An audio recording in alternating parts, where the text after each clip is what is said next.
no stress. I'm just gonna greet people as they come on in and chat and go from there. Whoa, okay.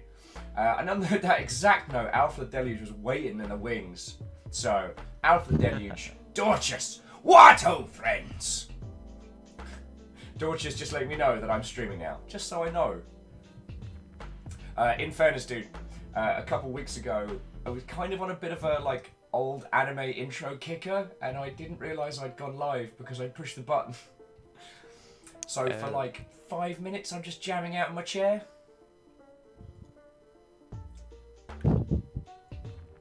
Yeah, the mocking was real. And deserved, I might add, and deserved. So, Katros, Jaralan, come on in, come on in. So, friends, I have an exceptionally cool game to show you and an exceptionally cool person to introduce you to. So, you'll want to go get a cup of tea, get seated, bring up the wiki article on Mega Man Battle Network. Just do it now. Just trust me. You're gonna need it, friends. Because, dude, when I was looking to email you, I was trying to remember which was my favourite of the Battle Network series, and I made the mistake of Googling which one had the dark chips in first. Oh yeah, was that 4? I think. I lost hours of my life trying to work it out. The ones that made you lose like 1 health for the rest of the game, right? Yeah, but every time you used it, it was basically an I win button. So it created this really interesting morality mechanic. Well, I mean, you don't need me to tell you, but yeah. Yeah, those dark chips were really interesting. I'd never seen like something that would have a permanent effect like that in such a long RPG. Like in roguelites, sure, but yeah. And it really was trying to do like the moral choice thing, but without doing the standard kind of like, you know, it's alright if you punch a chicken if you help an old lady across the road, like, you know, murdering a bunch of skeletons makes it okay then. Hey, we got a raid already! Everyone's coming in, everyone's coming in! What ho, friends, what ho, come on in. So who else came on in before that? So Aspects, Ehrman, Numbers, and Caffeine just let a raid in. Chrono Fire, what ho, friends! Come on in, come on in. I have a cool guest, an exceptionally interesting game to show you, alright? Also, while you're waiting the wings, dear friends, Transistor is currently free on the Epic Store. So if you haven't played that, you now have no excuse. It's a great game to play, it's gorgeous, and it does some really interesting things. I wholeheartedly recommend it, friends. So. yeah, I'm actually trying to order that right now. It's telling me to please wait. It's like, oi, mate, what you're accusing of not knowing about Mega Man Battle Network? Oh, yo. Because the thing was, for me, and I'm proud to say that I've since repurchased the Battle Network games that I downloaded. But during a period in my life where I was a broke-ass, kind of like student living, and all I had for entertainment was a POS laptop, like that could just about run a GBA emulator. So I went on a binging spree with a lot of these. So I found Mega Man Battle Network with no preconceptions, with no knowledge of what I was getting into, and just became enamored with the series.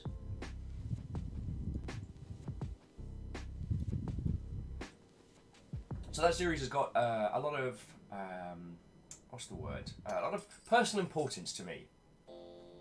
Plus, you know, who doesn't want to walk around town and just hack things with their phone? Like, Toaster's being an ass, just plug in your little virtual friend, he'll go beat the crap out of some viruses, everything's working better. Like, that is a good time. Oh yeah, I love that you could just like go walk up to any object in the world and just hack into it like that. Actually, the first time I saw Battle Network was on an emulator too.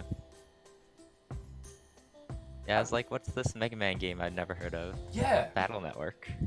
This isn't a standard Mega Man game. Alright. And, yeah. Yeah, it was just so different from all the other Mega Man series. Yeah. Oh, so I want to say hi to Lord Wiggles the Third, and a proper hi to Thrame, along with Quasimoto and Caffeine, And did I say hi Cryostix? I'm pretty sure I did, but I'm going to do it twice anyway. What, old friends? As Cryostix was adding, my bargain bin dive scored me an Anno game on the DS. Like €6. No idea, might as well try it. That sounds like it's either an exercise in futility or like a little glimpse of brilliance. Sorry. Huh. Yeah, I never knew there was an Anno on the DS. We're all learning stuff today, friend. Pixel's reminding me about the Danger Noodle from yesterday. I was playing an inordinate amount of Sekiro yesterday. Snakes are big and scary. More on that news at 11. Ooh, I still have to play that. I've been hearing so much about it. It's very, very good. The combat is more kind of like rhythm fighting game than it is like a typical kind of third-person action, which is really cool. Yeah, I like that they tried to do it a bit differently that way. Chrono would like to remind us all that if you need a barrier chip, check the doghouse. Oh, we're going to have a good day. Beodora, what, old friends? Beodora says, I did not win any game on the dev stream I watched, but it was fun and ending right time for this. Oh, that sounds lovely. Oh, crud, I have not sorted out the fucking giveaways. Alright, that's what I'm going to do today. But, well, after we've had a look at this one.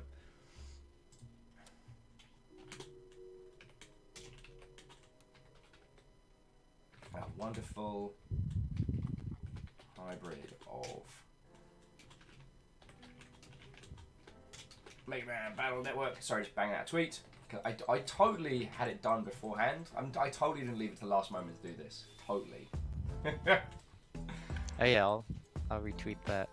What's that?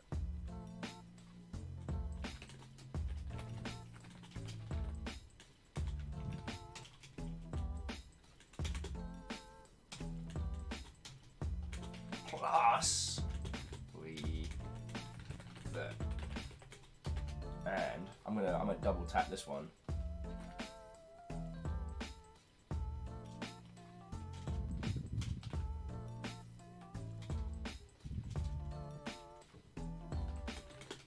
Plus we have the creator on the line.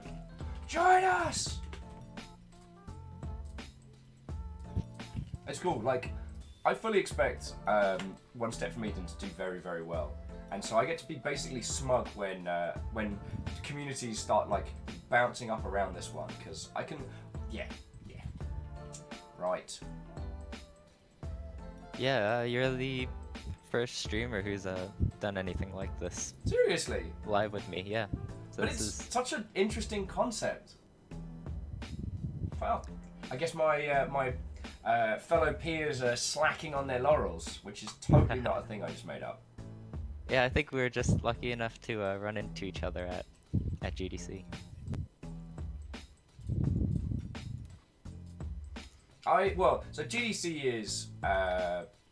is one of my favorite little events because it's both got this this kind of PAX vibe, like going around, hanging out with people, like hanging with friends, but it's also a work event, so there's a certain amount of professionalism as well, and I do like how those two blend together.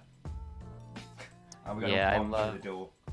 Love how so many people from the industry are there. Yeah.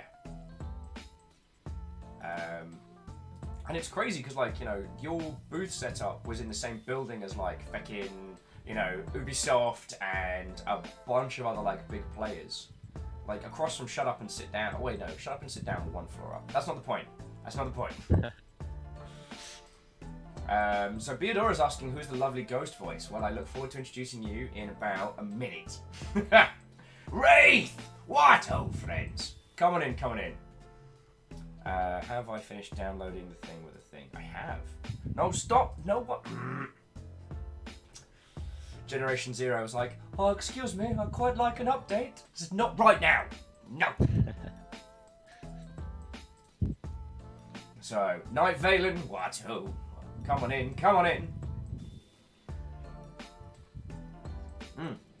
So I do find it surprising that no one else approached you to have a look at this game, as all of you lovely folks who've just joined us, like, I think you will all see the appeal of this title as we're getting into it. I don't want to spoil too much of it.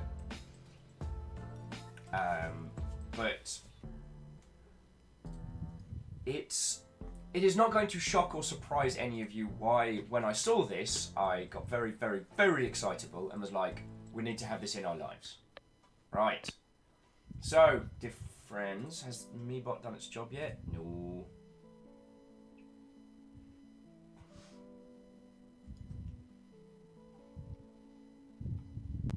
Yeah, I don't know if you saw, but someone actually just yesterday made a video of them playing the game on a dance pad, like a DDR mat.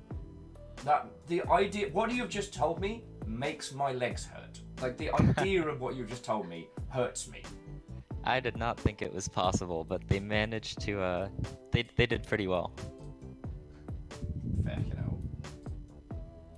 Like, props to him, yo, props to him. Alright, so tweets have been deployed. Oh, and I should invite some of our other friends. Okay, I've vaguely managed to be mildly good at my job. So, ladies, gentlemen, and individuals of all persuasions, I have a real treat for you today. So while I was scouring the halls up and down of GDC, I came across one title that really stood out, and that was One Step from Eden.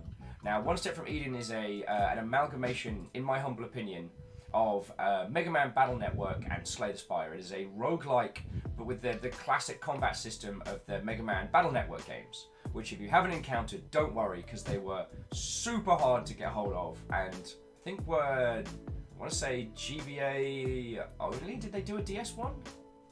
They did do a couple DS ones. Oh, feck. I didn't. God. Alright, well, my memory's going. Don't drink, kids, it's bad for you. So, not only are we going to be having a couple of cracks at the demo today, but I'm also joined by its creator, Thomas. Thomas! What, old friend? Hey, I'm Thomas. Nice to meet you all. I apologise, I should have asked if you preferred Tom or anything. Dance Master Flash. Yeah. I always go by Thomas. Okie dokie. So, dude, thank you for joining me on the show, yo. So, dear friends, we have the creator of this game, like, kicking with us today. So, okay, I know it's super gauche to ask, and it's like the very first interview question. But, Joe, what inspired you to make this? So, definitely, obviously, Mega Man Battle Network. I've been waiting for something with that combat system for, what's it been, like 13 years? And no one was doing it. So after a few years of waiting, I was like, alright, I just gotta do it myself. Okie dokie. Hang on, I'm just going to bring up main screen here so I can just... Wait, so there we go. So I can just show these lovely folks a little bit of the combat scrolling whilst we're chatting. Because it's sure. Very good. No! Let's bleep bloops. There we go. And that way I can have my hands off it. So Tal, Sean, Artsy Poe, what, old friends? Tal's just twigged, like, wait, Mega Man Battle Network, right? Numbers would like to make sure he knows about my flamper. It's Numbers, so help me! Sorry, okay. There's going to be a lot of memes today, Thomas. I am sorry. That one, we had a previous guest who was talking about, like, big AAA titles, but couldn't talk about the IPs due to NDAs. So we made up a fake IP called Maflamf, and it's continued to haunt me ever since. And Tal went for the obvious joke that Thomas isn't alone, then says, please forgive me. Yep. Des and Fox Play mentioned, has anyone ever called you a tank engine? And my Discord username is actually the tank engine. So I am incredibly okay with this. But yeah, sorry. Oh, and Thermal Amped says, yeah! I've been following this since such a long time. Without a game like Battle Network, so great job. That's super cool. So you were saying, so like a lot of us, it sounds like, you were waiting for Capcom to do something with Battle Network, and it wasn't happening. Yeah, they were just I'm not sure what they were doing. They hadn't made any really Mega Man games in kind of a while, I think. Yeah. I couldn't tell you the why, but it does seem like, for whatever reason, yeah, I'm gonna leave that. It does seem that for whatever reason, Capcom have had a really difficult time interacting with and understanding Mega Man as a property. Like, it took them a long time to do, like, what was it, Mega Man 11? Which was basically just the classic games, but on, with new bosses, new console. Yeah, especially after Mighty Number 9 kind of flopped. Such a disappointment. Huge disappointment. Well, actually, it's interesting you bring up Mighty Number 9 because you've already done the Kickstarter dance, right? Yeah, the Kickstarter ended a couple months ago. I feel a little bit bad that we only found out about it after the Kickstarter was gone, so we can't push people to give you money. Oh no, that's okay. It actually went really well, a lot better than I expected. Way cool. Kickstarter's always an interesting mixed bag. We actually spoke to some people from Kickstarter on the show, and one of the things they said was that there are very few failed Kickstarters. There are some where you don't make your funding, but there's very few where you fail. So Like failing after funding? Kickstarter's philosophy is that any campaign that results in you gaining a community and gaining a followership is successful. Like, you might not get all the money you need to take your product to market, but you've built more than you had when you started. So Oh yeah, in terms of just the marketing, Kickstarter was fantastic. That's real good to hear. But anyway, sorry. Here's me completely derailing our discussion. So, as we were saying, like, Mega Man has not been handled as well as we might have liked by Capcom.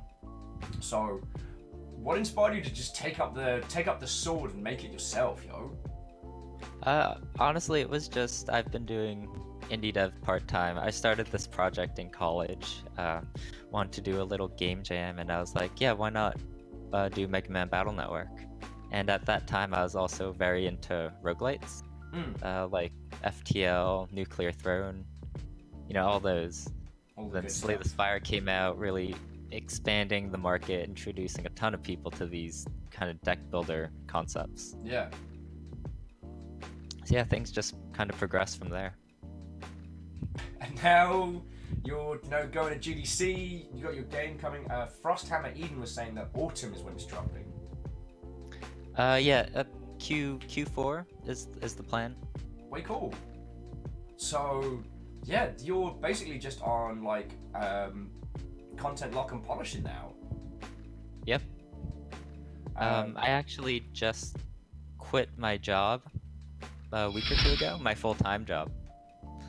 So I'm gonna be working on the game full-time. Tomorrow is my last day at work. Dude! So we got you before you suffer the true fear of indie development. Yep.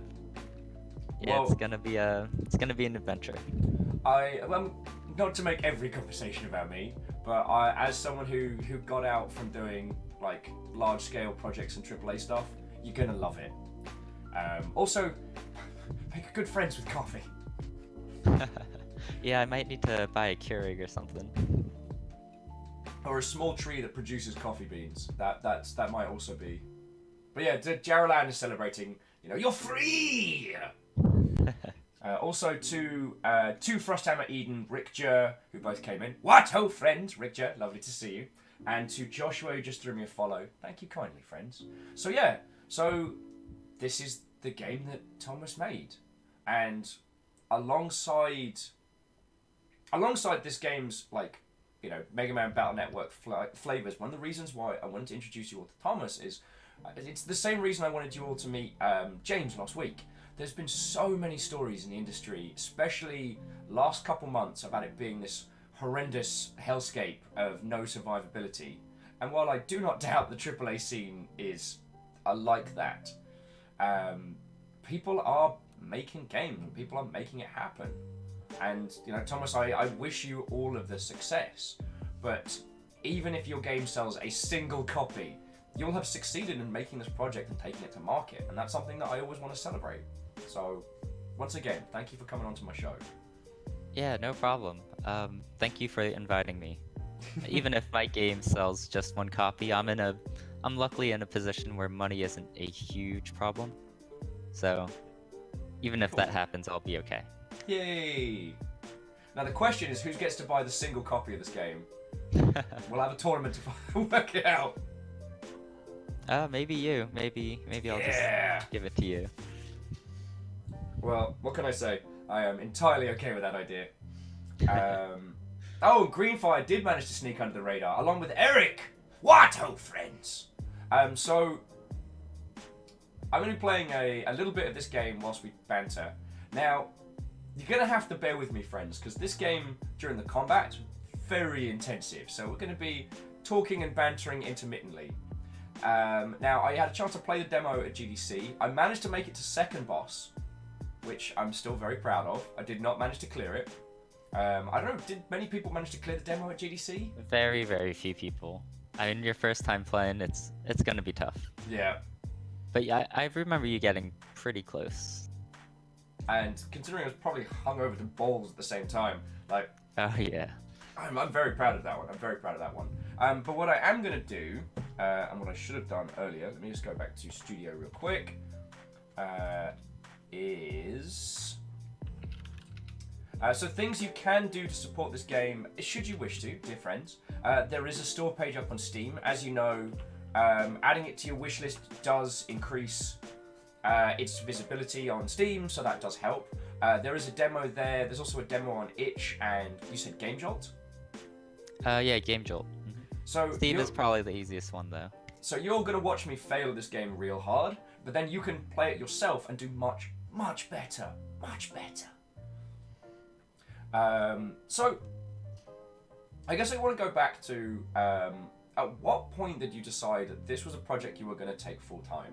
Was the Kickstarter the indicator, or was that... Oh, Thelman, thank you for the follow. Was the Kickstarter the indicator, or was it the... I completely lost my train of thought. How come you're making a game full time, Tom?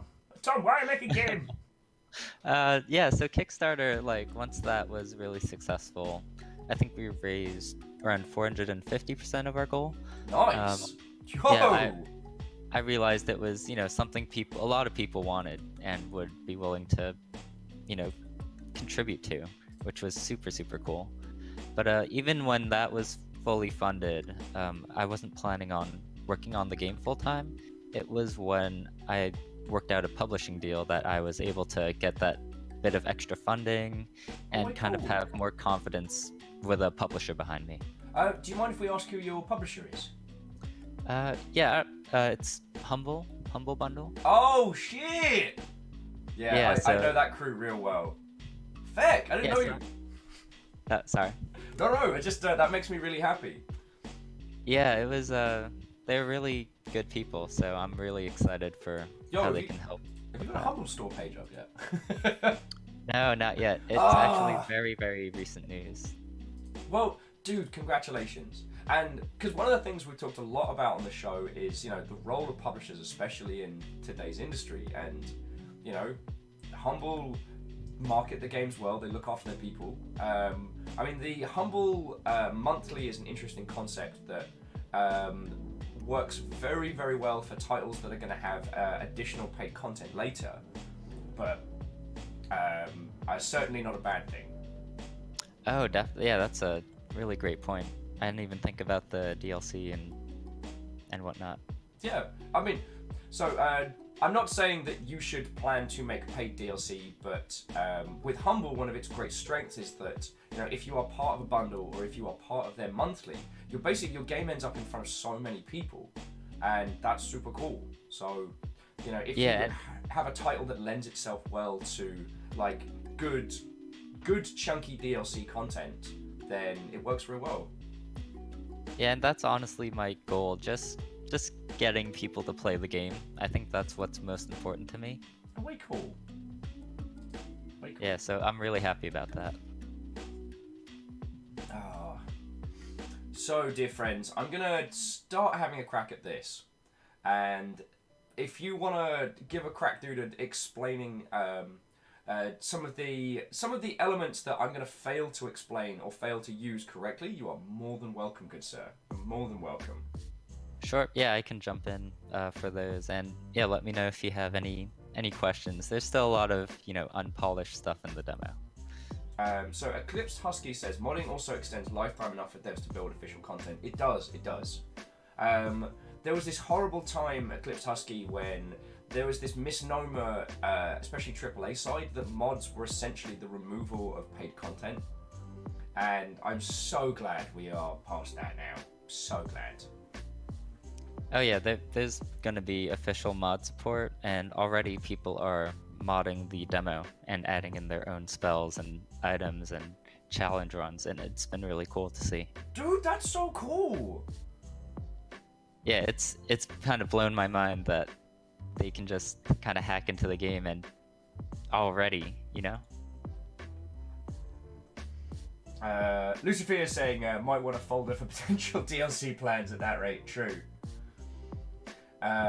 So, you know what? I apologize because we've been talking a lot about Mega Man Battle Network and other things. We haven't really discussed this title enough. So, what is the thematics of this title beyond the obvious? Yeah, so Asari Greenfire asks, what is One Step from Eden about? So, the setting is it takes place in a post-war world. It takes place in the future where there's kind of these digital spells that companies and individuals can kind of homebrew or develop or manufacture, and there ended up being an arms race of who can make the strongest spells. So it kind of left the land war torn, and now there are these 8 survivors, which will be the 8 different characters you can play, and they're all trying to get to Eden, which is the last standing city in the world. Right. Sorry, I'm just quietly getting the game set up in the background.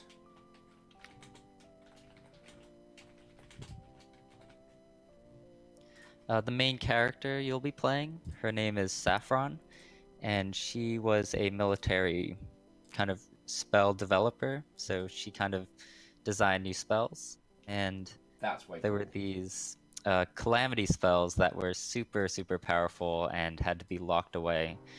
But after would you say they were dark? Exactly, yes.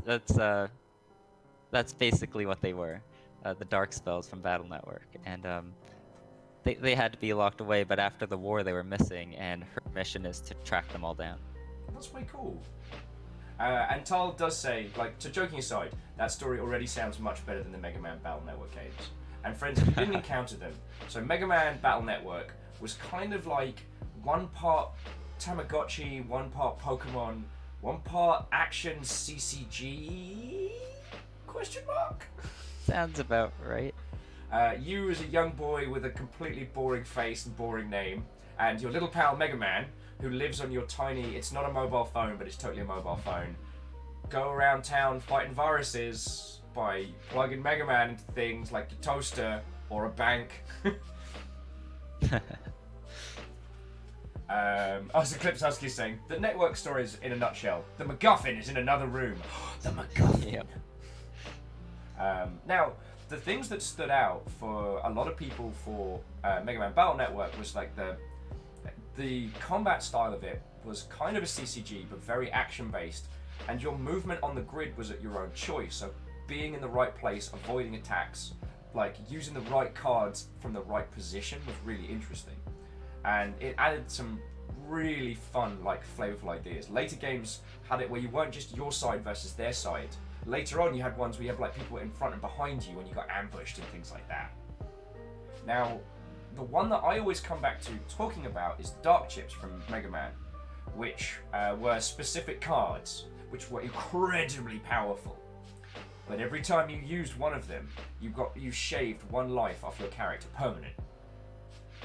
So 1 HP was permanently shaved. If you went too far, then Mega Man would turn into Dark Mega Man, and then you had the bad ending and stuff. Ooh, I forgot about that part. Yeah. And what was interesting about it is it created a morality system where it did one of the better examples of the ends justify the means, because it put you in the situation where it's like, I can win this fight if I use this Dark Sword, but that's going to reduce poor Mega Man's health a little bit and take them one step closer to going full evil. As opposed to like the whole like, do you save the busload of orphans or do you take the busload of orphans and explode them with a rocket launcher which exclusively shoots sad puppies? You know, like that ridiculous pastiche of good and evil that we see. Because this was kind of like an ends justify the means. And seeing that pop up in a game about hacking toasters with Mega Man was like, lit. I mean, what about your good self? Were there any parts of the old Battle Network games that really stood out for you? Man, it was a while ago, but I really liked a lot of the mechanics in the game, like what was it called? The Navi Customizer. I thought that was a really fun, just like mini game. It's not even part of the main game. I think it was only in a few of them, but it's just in itself is a really fun way to play the game. Yeah, I was always obsessed with, not that I don't like Mega Man's design, but Zero's a badass, and so working out in each game, some of them you could swap, like, it wasn't you swapped Mega Man, it's like you swapped his appearance or something. Oh yeah, with the transformations or the souls. Yeah, so it was all about getting Zero. Because I'll put my hand up, I was a monstrous weeb in my youth. You know, I came out the other side, the man I am now. I've learned things. But, you know, a dude, like a samurai robot guy with flowing hair, I'm like, that's the guy I want to be. Yeah, I love Zero. I played all the Mega Man Zero games and the ones where you can play him in X, Mega Man X. Yeah. He was so cool. It's one of the reasons why I really enjoyed the Mega Man block at Games Done Quick. Oh yeah, I love watching that. The speedruns. Yeah. It does remind me that I'm utterly terrible at them, but, you know, play our own speed. Eclipse Husky saying it was Souls, and in Battle Network 5, you fought as other characters during the invasion stuff that had like the 2x3 tiles on both sides of you while you were in the middle. Yes, thank you, Eclipse Husky. Geraldine saying Zero's been my favourite ever since he saves you in Mega Man X.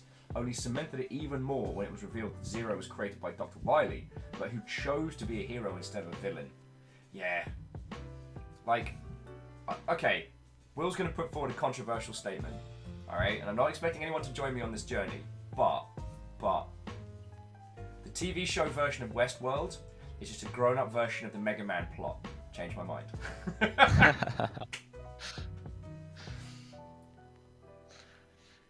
Yeah, all those Mavericks. Right? Oh man, I never thought about that. You're welcome.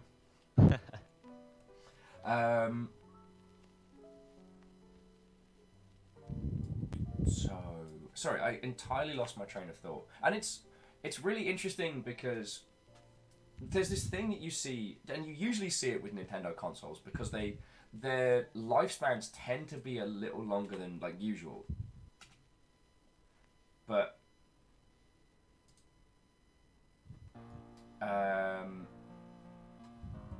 sorry, I completely lost my own train of thought there. Good work, Will, good work. Great hosting there. Splendid.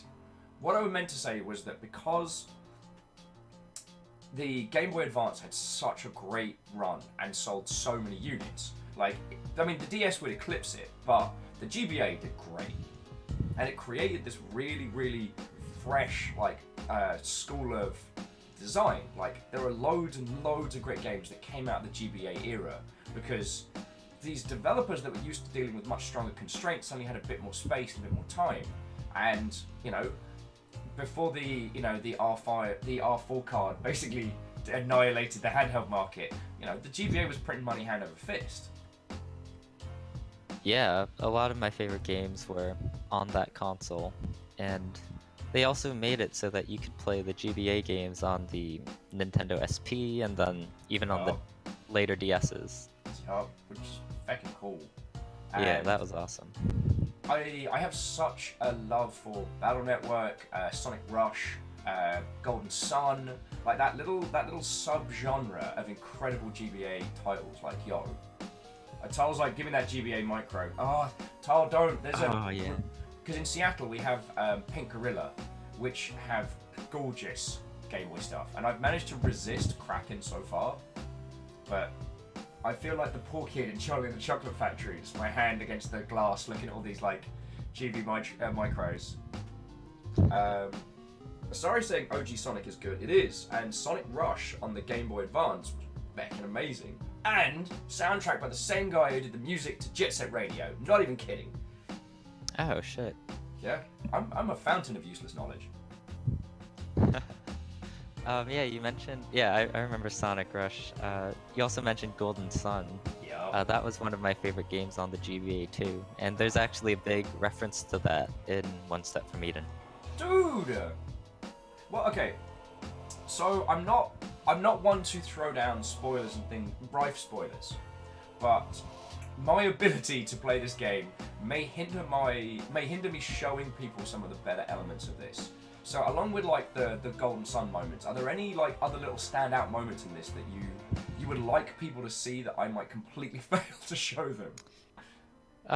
Let's see. In the demo, like it is still pretty limited. There is a secret area that you can go to if you meet a few parameters. Okay. Yeah. Oh, there's also a trick to the end of the first boss fight, which I could give you a hint later on. Okay. So I'm gonna face roll a little bit of this while we talk about Game Boy GBAs, because Salen's sitting on 3 SPs in an original GBA. Tal has 3 pink GBA micros. I've never seen one in another color. Eclipsed was saying that even the GameCube had a GBA add-on. It did. Oh wow. I mean, the mystical peak of that was what was it? 4 swords, 4 GBAs, 4 link leads, and playing that together. Yeah, Link battling Mega Man Battle Network was actually, I used to do that at the lunch table in middle school, and That's so cool. that's the reason I would have to have like PvP in the game. Yeah. Well, how have you found? So actually, let's chat a little bit about that before we roll in, because I'm going to be mostly incoherent whilst I'm playing this game. Like, friends, I was I was powered by coffee and keen at GDC, and I barely managed to get to the end. Like, this is not going to be coherent will times. So, before we dive on in, I actually would like to ask about that, because, you know, this is a very action-oriented game, certainly, but it's also a roguelike. How do you start creating something like that for PvP? Are we talking like drafting here? Are we talking like perfect build? Like, how do you create that? So, well, I'll have to experiment with a few different methods. It might be drafting, where players take turns really quick from choosing from a pool of cards. It might just be, different pre-built decks or sets. Yeah. But at this point, it'll be local only, so Okay. it will be more of a couch experience rather than online stuff. Yeah. As I'm sure, I mean, my lot will know from the amount of times we've talked about it on the show, but netcoding is a bad word. It is awful. I attempted it, but quickly gave up. You came back alive from netcoding. That's fine. Yes. So Lufacia, who I'm going to guess is one of your community friendos, is saying that for a demo, it's pretty massive, actually. Cool. I mean, Thomas, you alluded to the amount of content in the demo when we chatted at GDC, which is one of the reasons why I was like, if you want to tell people about the cool shit that you buried in here, I'm okay with that, because I'm probably not going to be good enough to show them. Well, there are 2 different characters. One must be unlocked by beating the secret boss. There's about 80 different spell cards, and I want to say 45 different artifacts that give you different passives. I'm sure it's fine. Yeah, Clips Huskies, it's just 4 unlocks. It's fine. It's fine. You should be seeing new content pretty much every time you play there. Okie dokie. So I'm gonna make a start of it. I'm gonna make a start of it. Oh no! Do the thing. Do the thing.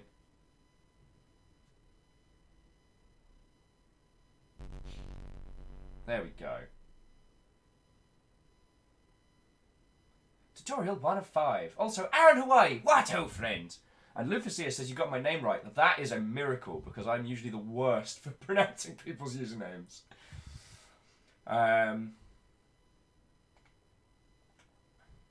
Spells with A and B, weapon with X. Also, props to you for context controls that auto change. Always lovely. Oh yeah.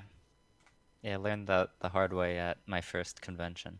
Oh, what happened?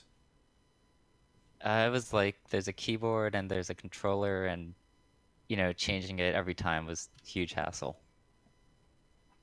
So how long have you been demoing this? Because, like I said, you had the Kickstarter earlier in the year. I mean, I only saw it at GDC, which feels like it was 20 years ago, but it was actually just last month.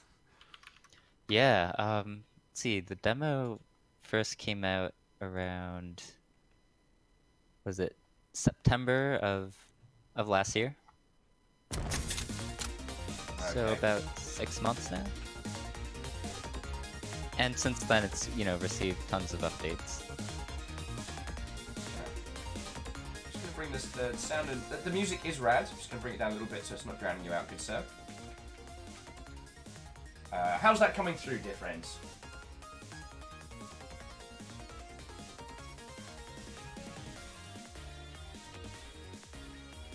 Oh, and Navalis is here, so Watto! Also, Aaron Hawaii, Watto friend. We're talking classic Game Boy Advance games, and Thomas has joined us to show off his title, One Step from Eden, and it's bloody marvellous! Jared says, it's good, Captain. Pixel's just pulling faces at me. Oh.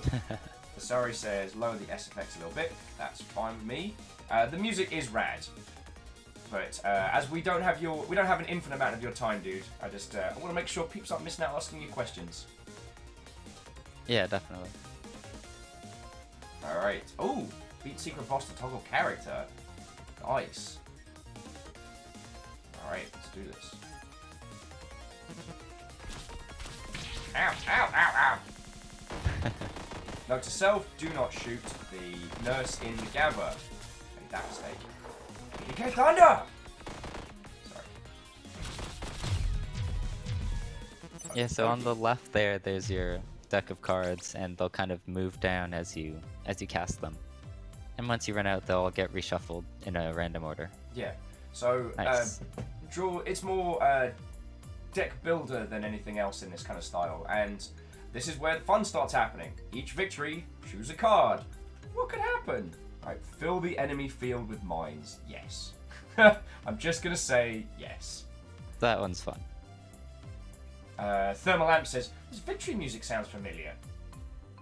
Yeah, it's from Epic Battle Fantasy, if you've ever heard of that Flash game. Oh, hells yeah. Yeah, the composer actually let us use this music, so Oh, that's so cool. really nice of her, yeah. That is super cool. Sorry, for those of you who don't know, so Epic Battle Fantasy was basically this series that I first encountered back on Newgrounds, which is like just the epic victory battles, the epic boss battles of like old JRPG style games. And it's like you have characters who are like leveled up to like max with super crazy moves versus bosses, and it's like all the things popping off. And it ends up being more of a puzzle game than a RPG, which is what I really liked. And some would argue was like the precursor for games like Cthulhu Saves the World and the later Penny Arcade Rain-Slit Precipice of Darkness, where they boiled that JRPG battle system into puzzles, not like level challenges, which I thought was really interesting. Yes. Sorry, this is what happens. You let me talk? All right, you tell these lovely folks about the combat system while I fail at it. How about that? For One Step from Eden. Hells rather? yeah. Sure. Yeah, it's a real-time action on a grid. So a lot of people see it and think it's turn-based, but it's all actually happening in real time. Your mana regenerates, which you use to cast your spells. And yeah, basically you have 2 spells at any one point, and you can choose to cast either of them. And when you do, it'll be replaced by the next spell in your deck. Oh yeah, you can also press the left trigger to shuffle at any time.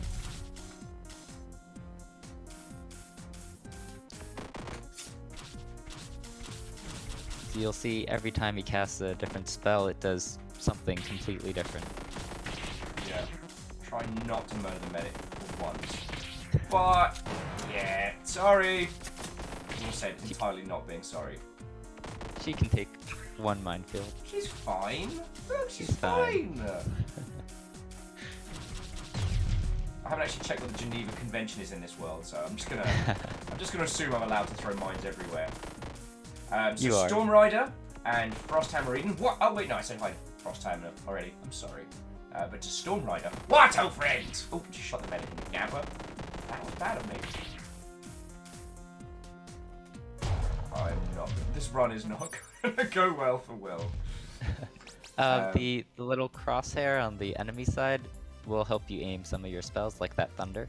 Yeah. So Storm Rider's asking the question again, like, why does this remind me of that one Mega Man game? Well, turns out there are actually 5 or 6. I can't remember.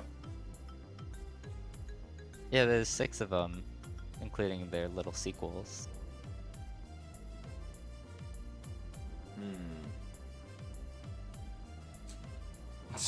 The ice hockey card says, "Are we ducks or what?" Yeah, I threw in a lot of silly references in there for the demo. Dude, you're making your own game. Throw in all the silly references you want. I am thinking about a knife. I'm thinking about a knife. Knife's pretty sweet. It's a good Ice knife. hockey's pretty fun too if you can calculate the angles. I'm gonna take the ice hockey, and then when I successfully hit, I'm gonna pretend like it was intentional, and we'll just roll from there. Oh, but Pixel's got a good point. If I get the knife, then I can say knife to meet you. Nicely done. Ah, effective weapon that uses sense. One that's great with puns. Weapon, puns. Oh, so around the cards you can see a colored border. That's Yeah. actually the rarity of each card. Oh. So, So white would be common, blue rare, purple epic, and so on. so the minefield pretty rad. Yeah. Actually, that was one thing, and I apologize if I'm jumping ahead, but one of the things that we've seen that's been very interesting is the seeded runs on Slay the Spire. Have you considered like anything along the lines of stuff like that, like daily challenges or the equivocate? Yeah, I have. So in the demo, there are seeded runs, which you can replay a certain seed if you type it into the email field and submit it. It's a little Easter egg for people who know. But yeah, I really like those challenges. I think they're a lot of fun, so I'll have maybe a little scoreboard if I can. Okay. If I can figure that stuff out. Also, actually managed to save the medic this time. Didn't get him fecking killed. Well done. I deserve a fecking medal. Mini Thunder. Weak Thunder hits 4 tiles in front. Stand and shoot a laser. Shield is pretty handy.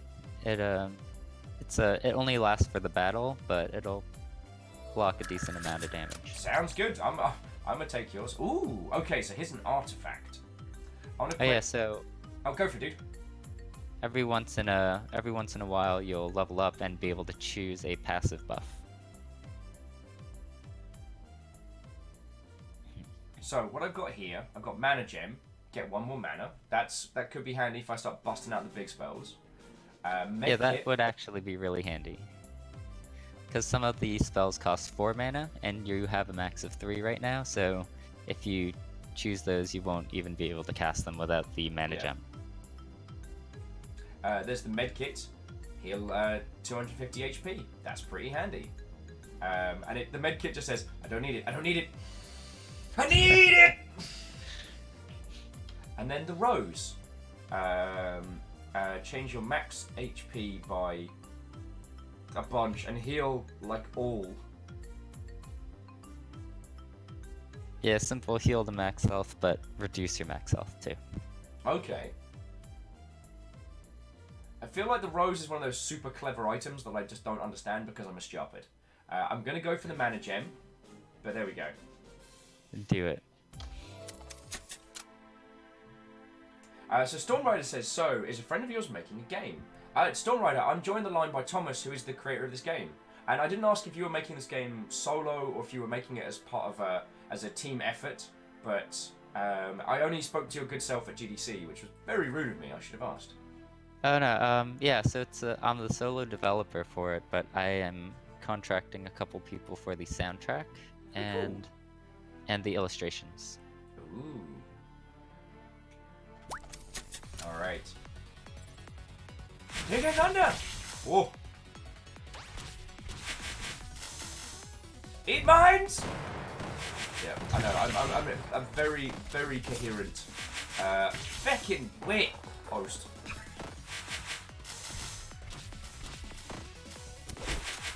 Ah! Give my feckin' cards back, me. So that purple crystal in the back, that's actually the key to the secret box. I broke it open. Was that bad? It won't get you to the secret boss, but we can do that next time. Yeah, go on, tiny worm. You move around. You dance on those mines. So, I guess my goal was to kill them all without smashing that rock in, right? Yeah. Kind of failed at that. Good work, Will. Sorry. Frost barrage. Fire bolts, arrows. 3 rows in front. 3 waves of 6 shots on random tiles. Ooh, but I can poison everybody. Yeah. That's kind of been my jam for Sekiro. Right, so we've got a tent, a present, and a fight.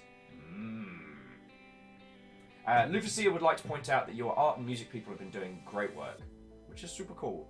Oh, thank you. Yeah, they're really talented people. So the tent up there will heal you for about 200 health. The present will give you a new passive buff, and the battle is just another battle. I'm feeling like some more passives. Why does this feel like a bad idea? Ah! Thrain was mocking me to not stand on every exclamation mark, to which I say, you're not the police of me. So what did I just pick up? I just got... So if you open up the menu and... Yeah, you got it. Thorn Nail on hit. Damage enemies. When you are hit, deal 10 damage to all your enemies. Stop hitting yourself! And I threw my knife away. Good work, Will. Good work. Alright, here we go. This is it. This is the run.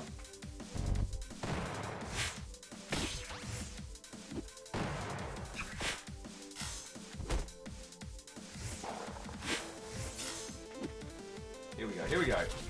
Oh, I knew you'd do that. Ah! Keep forgetting to pull down the fucking machine gun. No.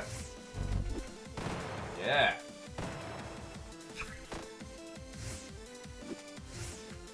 Yeah. Aha! Not today, Satan! Excuse me. So jumping back into chat. So Phoenix was saying, nope, but you can play with a DDR pad if you want.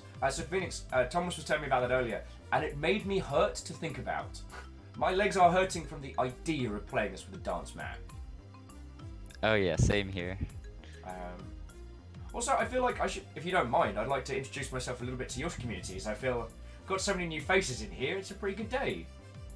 So yeah, so those of you who have just joined us, waho and welcome. We are cracking on with the demo of One Step from Eden, and talking about this game, what brought it into being, and why I think this is a really important title. We'll get into that later. If we've not met before, my name is Will, and it's a pleasure to make your acquaintance. I worked in the games industry for 10 years, and now I do this. I invite cool people onto my show, and we play games. It's pretty cool. So yeah. And go for it. Yeah, I'm Thomas. I make One Step from Eden. Arrow Griffin asked if the game was rhythm-based. It's not, but there will, Frosthammer Eden mentioned there will be a boss who turns her boss fight into a rhythm game. Ooh, getting a little bit of that Necro Dancer flavor. Yes, exactly. Peaky fire, which does mean that I can scream PK fire whenever I use it. You can. Magic Claw sounds useful. crossfire. Don't get caught in this one. That sounds really powerful. It is strong, but the range is pretty limited since it's in diagonal directions right from where you're standing. I think fire is the way to go. Because I'm easily TK fire infused. is always good. Okay, so more mana regen speed. And there's Rose's back. Rose really wants to hang out with us. Oh, I'm sorry, yeah. Numbers. I should have gone with Crossfire. It would be pretty handy here. Well, this, mistakes have been made. I don't have any super duper, power moves, so I probably don't need 4 mana. Regen? Yeah. Meh? Might go with the Rose here. What's the worst that can happen? Alright. Up or down? Or down. Well, in the teachings of Sir Vanillion Ice, one does need to get up to get down. It mines! Sorry to set you on fire. Ha ha ha ha ha! Nope! Oh, that one under it. Big old bag of. Ouch! What if you just didn't? What if you just didn't? How did I survive that? How? Wait. Thomas, what if all along I've been really good at this game and I just didn't know? You are doing pretty well. I think better than at GDC for sure. Yeah.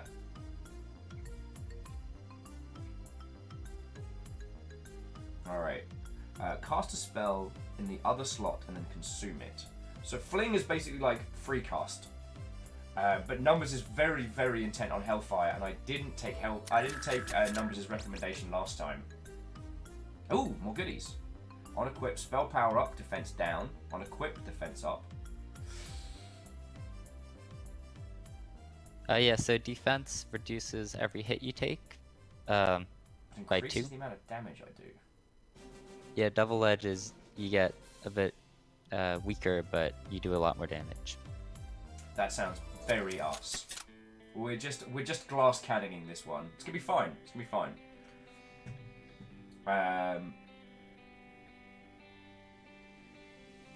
No, Numbers were just quoting from a Hunchback song. I'm sorry. Me getting it completely wrong. Yeah, so Thomas, I'm so glad to have you with on this one because I love showing off these kinds of games, but I don't have the reflexes or the analytical mind to be able to demonstrate like why this stuff is really interesting at the same time as dodging like a million things. Right. So a lot of the spells will work together in kind of unique ways, like the green wave spell you start with pushes enemies back every time it hits them, and it'll put them right in a good spot for your thunder spell. Yeah. And the one you just got called Hellfire, that's really strong because it hits every square, but you can also hit yourself with it. Oh. Yeah, so definitely watch out for that one. You can test it here if you want. Reload. All right, so. Huh. So that happened.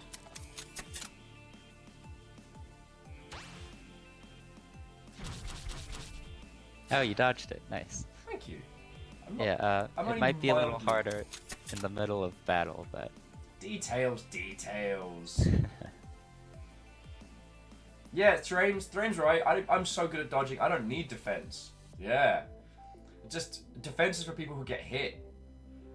Oh, this boss is gonna crush me again. I've managed to beat this one before with a hangover, so. But I was powered by GDC, so. it's true.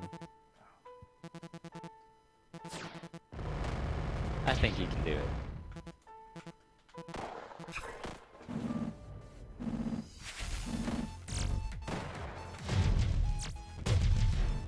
Oh. Getting the Ghost Walk power. Ow! No, I expect that one. Getting the Ghost Walk power for this one was great in the previous run, which I think is where I didn't. Ow! Die on it too badly. Hey, you're poisoned.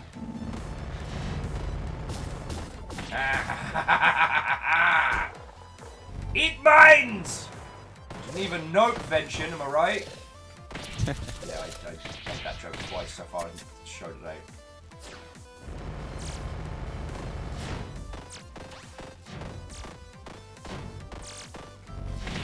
I'll affect that one. So there's a little ice crown above the boss's head and a little Yeah. snowflake with a number 2 below her head, below her feet. If you stack 3 ice stacks like that, you'll do 100 extra damage. Okay, that's cool. Or I could just burn the whole place down and put mines everywhere. Yes. I did not expect to beat her. Okay. Wow. Alright, so if you use your sword step right at the right time, you can dodge these crazy killer lasers. That would have been great. Oh no. Sorry, I'm watching this a little bit delayed. Oh no, that's fine. That's just unfortunately part of the Twitch conundrum.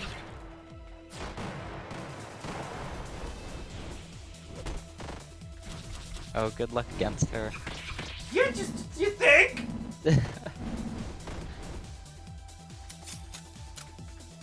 My chips back, please. Ow, ow, ow, ow, ow, ow. Ow! Be on fire.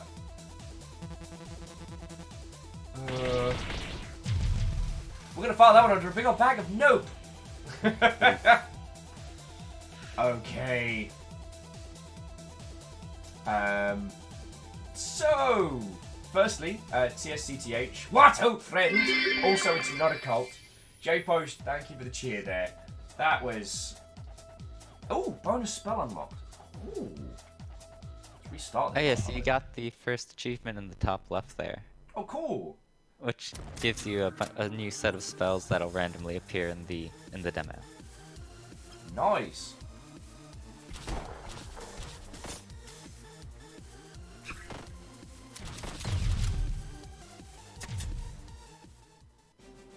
I feel like I fucked up there.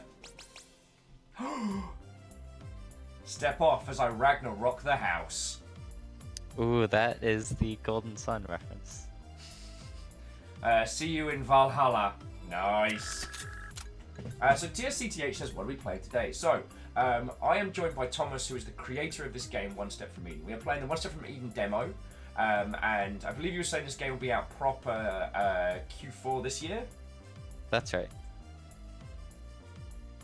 Now, I always get my Qs mixed up because some companies do it by the fiscal, not the calendar year, which makes my brain hurt on the inside.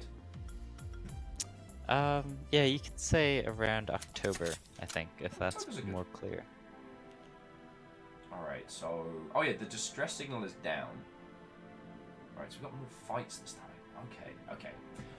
So yes, to those of you who have just joined us, this is One Step From Eden. Now, currently there isn't a Humble page up for it, so I've just been pushing people to the Steam page, if that's okay, dude. Yeah, that's good.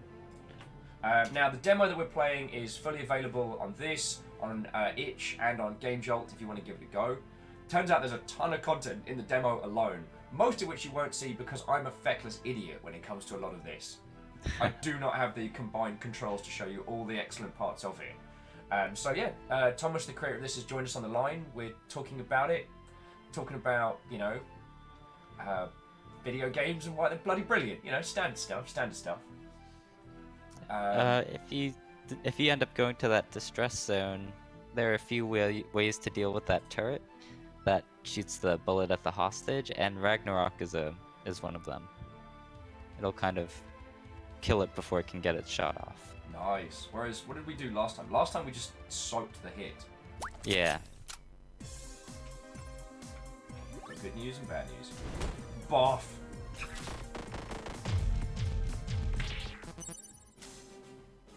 Speed loader. Shuffle time is quicker. Mana gives you 3 mana instantly. Oh, cold snap hits all. Cold snap. Because we know we can stack ice damage on the bosses. Yeah, cold snaps are great. Yeah. Ragnar Stop. That's actually the name of my my thrash metal band. Asari says, can you play the demo on Steam? You can. It is available from there. It's a little bit hidden. It's on the store page. And that's how I got this. And what about my little gem currency? Am I making a little bit of bank on the side? Yeah, so there's a shopkeeper that has a very, very low percentage of appearing in the demo, but if you run into her, you can spend that money. Okay. Oh, and one thing that's super cool, I've noticed that you actually the seed number on screen, so people who want to can kind of can challenge along with Will, Yeah, they could play the same exact run if they wanted to. and probably do much better. So, I guess I got to say, was it the game jam roots that inspired you to follow the path down and making this into a roguelike, right? A roguelite rather than following Mega Man like step for step. So I did want to focus on one thing, and that was the combat of Mega Man Battle Network. At Yeah. times, the story could get, a bit slow, and I didn't have the ability to make that whole overworld on my own. So a roguelike was a neat solution to that. Oh, wait, cool. Because, I mean, I'm not saying anything that none of us don't know already, but a lot of projects in over the last few years have done really well by taking underutilized old IPs and kind of doing an unbranded version of. So, for example, Stardew Valley. You know, the Harvest Moon community was always incredibly underserved, and so someone was like, "What if I just made Harvest Moon without the Harvest Moon IP?" And they did. And turns out, Stardew Valley sold a couple copies. Did all right. Just a few. Thrain is sad that you won't be able to hack toasters in this one. No, you won't. Maybe in the sequel. Who knows? The sequel is purely toaster focused.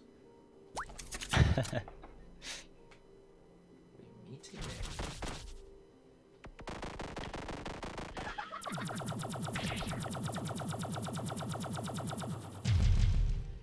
Woohoo! Soul food. On enemy kill, charge up. Cool. Pixel, yeah, a couple copies. Yeah, it did alright. And Geraldine, I would actually agree with you saying that Stardew Valley is better than a lot of the Harvest Moon titles because, they were able to articulate and, well, the original creator was able to build on the bits from Harvest Moon that were great and kind of sweep away a lot of the weird stuff that was getting a bit strange. Like getting magical items from elves in a game about farming? Okay? Yeah, I think it's pretty important that when they do kind of take these old IPs but remove the IPs, they make it a lot better in a lot of ways. Yeah. So, I mean, and I'm not saying that this game is a rip-off of Battle Network. I am stating that it is the inspiration for. But are there any... So what are some of the elements that you changed from Network? And aside from not hacking toasters and the magical MacGuffin is in another room. Right, so instead of kind of that turn-based system where you're choosing cards and then pausing the game and then starting the battle again, Yeah. you have this kind of fluid deck system that lets you kind of stay in the action and kind of think on your feet a bit more. Yeah. An all 4x4 feckin' grid of it. Yeah, Battle Network has a 3x3 grid, so the 4x4 lets you have a lot more fun with some patterns and kind of dashing around everywhere.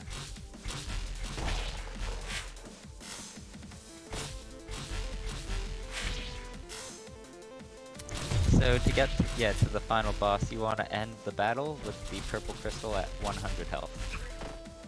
So if you use a thunder spell on it, that should do the trick. Oh, okay. So I need to zap it to increase its health. Zap it to 100 health, so 100 would equal 100. Okay, I might have just done it. Maybe. Maybe. If not, next time too. Yeah, it's fine. Actually, I really dug the It's knife, fine. so knife's coming to hang out with us. That's As you can pretty say, that last battle was knifely done. Definitely going to take more mana.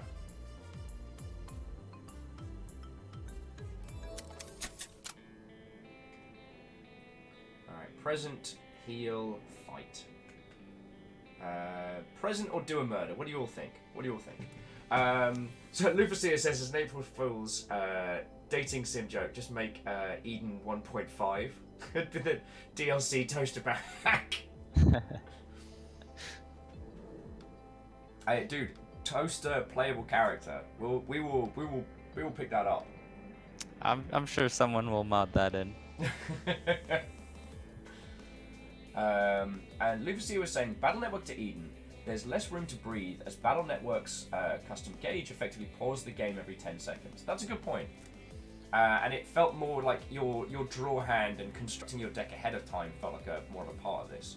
Whereas, you know, working it together on the fly, I personally prefer it. I'm not great at CCGs, and memorizing card lists is not one of my skills. So games that force me to do more deck building stuff or is something that I really dig. I'm just kind of terrible at it, which is why I hang out with a good friend of mine who's exceptionally good at CCGs. Yeah, I'm a big fan of deck building. The one thing that Slay the Spire did really well is instead of having this wall where you need to kind of build a 30 card deck before you play the game, they let you build the deck as you're playing the game. So that was something that I really wanted to work off of in One Step from Eden. Very cool. And it definitely shines through. Right. Reload. Alright, I'm going for the fight. Let's do it. Fight.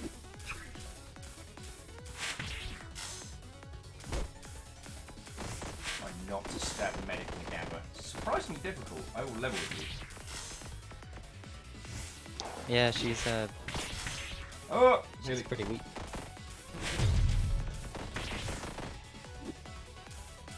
Oh, that guy's a feckin'... Oh, cool. He got like some special ass BS. It's Sword, you chode! I mean, what? Lucia says, I never Ragnarok. noticed the pauses in Network until I played Eden. That's really interesting. I mean, it's one of the things where I feel like video games as a medium can really show off, because we can improve upon the experience without changing the narrative of previous works. Yeah, or even just, you know, do something a little bit different. Caters to, you know, a few different types of players that way.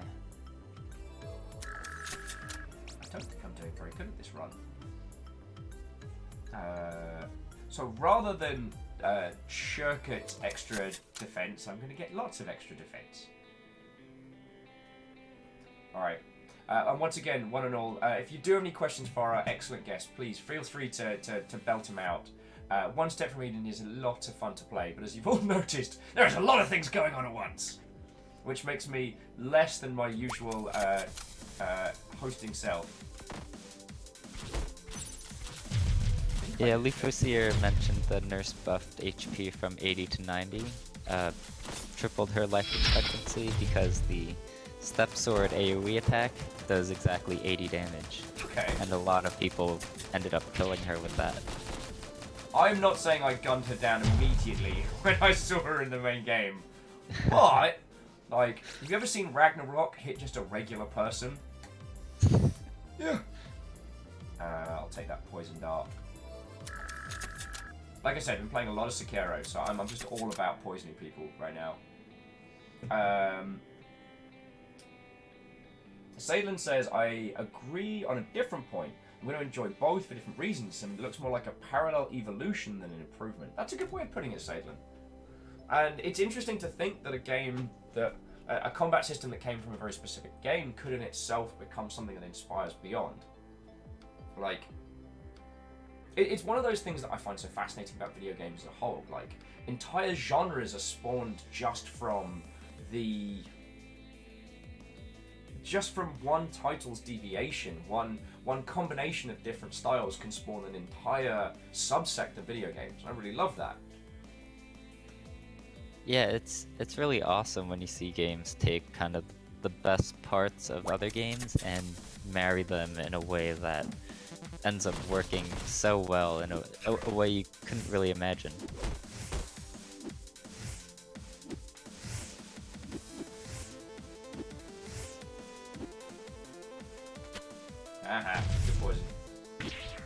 Fucking death, man. It's how we use it. Eat sword. One of the things that I know we've talked a lot about on this show that I do find very fascinating is that in video games, we have one of the few mediums whereby it's the users that define the genres based on the experience, not the content. So in music, the creator defines the genre, right? And in cinema, it's the content that defines the genre. But in games, it is the way that you interact with it, as based on previous titles. Like, its frame of reference for genres in games is also other games, and I love that. Yeah, I never thought about that, but it's really the existing games that kind of define that, which is interesting. Yeah, I think Castle about it is far a too great much. choice. Yeah. I'm just now trying to decide if I need more defense or more mana. Defense might help me be less dead as a feckless idiot. But... I think the defense might come in handy. Okay. The Saigon armor. So, what if hypothetically I chose entirely the wrong kind of armor there? That's okay too. Alright, here we They're go. both good. As a note, at the end of this boss fight, try to have that step sword handy. We'll do my best. Definitely missed that. Ah!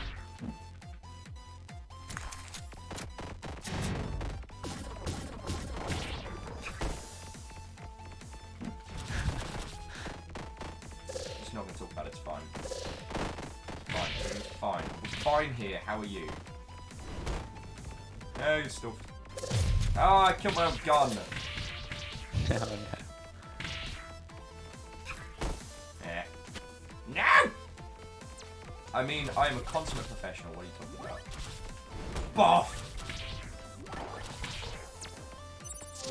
Okay.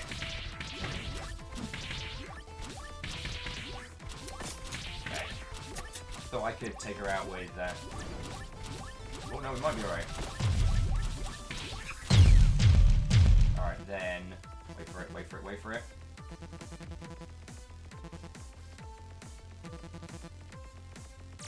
Nice. No, I missed it! Oh no. No! Ah! I had everything I needed to win, and I failed. You know what? I have no one to blame but myself. I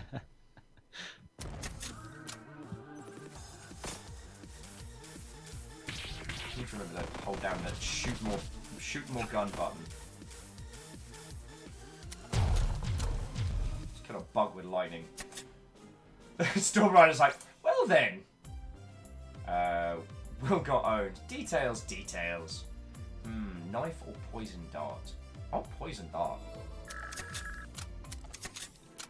Alright, we're doing this. Alright, so we go up. This is, dude, this is secret time. It's happening. It's happening. Alright, let's do it.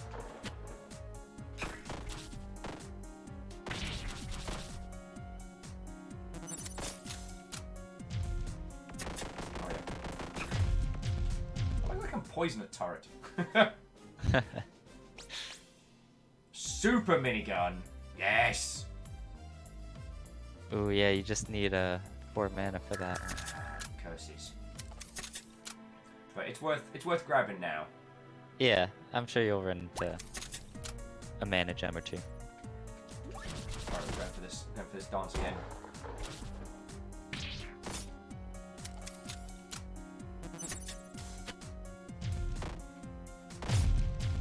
Okay. So we've got card thrower and some other stuff. I do like kunai, but minefield. But also Yes. minefield. Alright, and mana gem up! Nice! Right. Sweet. So let's have a look at what we're packing. So we got card thrower, on consume random hit an enemy. The Bismuch, on spellcast shield 3. Oh cool, so I'm just going to keep stacking shield. Yeah, every time you cast a spell, you'll get a little bit. Nice. Okay. Oh, and Lucy is saying, it's the amazing reason I love Eden. I have never died and felt like it wasn't my fault. I can always do better. That is a really good point, Lucifer. That with some of these roguelikes, it can feel like if you don't have X and Y by this point, it is not a viable run. It's one of the things that eventually... turned off is the wrong word, but I don't play The Binding of Isaac anymore. Because I've gotten to this point now where if I feel like if I don't have this collection or one of these specific items by this point, like, it's not going to happen. I had a similar experience with Downwell, whereby if I didn't have Corpse Eater within the first, like, 2 areas, like, say goodnight, Gracie, like, this ain't happening. Yeah, it kind of leaves a bad taste in your mouth when it's kind of just up to chance whether you can actually win or not. Yeah. So I try to avoid that at all costs.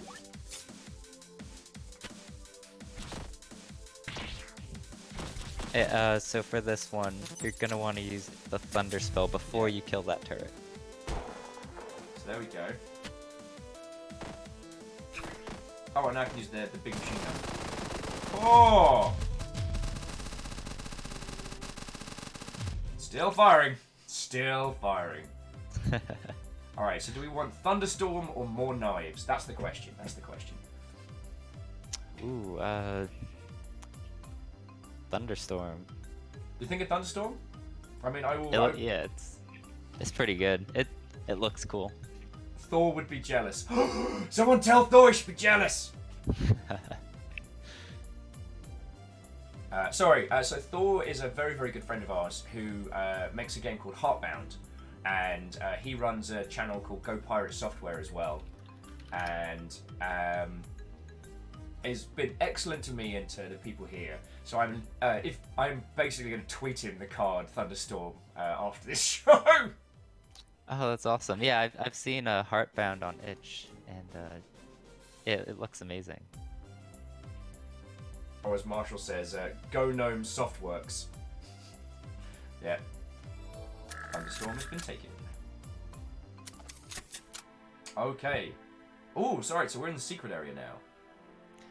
Yeah, so this is the secret zone. It changes up the rest of the paths you can choose from, and ends up at the secret boss. Secret tunnel.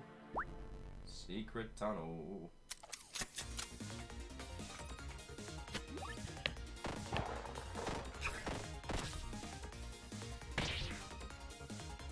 Come on, super machine gun! And it just explode on deck. Damn, that machine gun is awesome. Okay, so choices again: crossfire, mirror damage, shots that link, shoots a shot that applies link. Wait. Target takes damage when anything else takes damage. Oh, okay. Although that feels more crowd control-y. Decisions. It's also one of the other reasons why I love playing these games with people, is because I don't Getting know. a bit Thank you, choppy. Jimmy. Oh, the audio.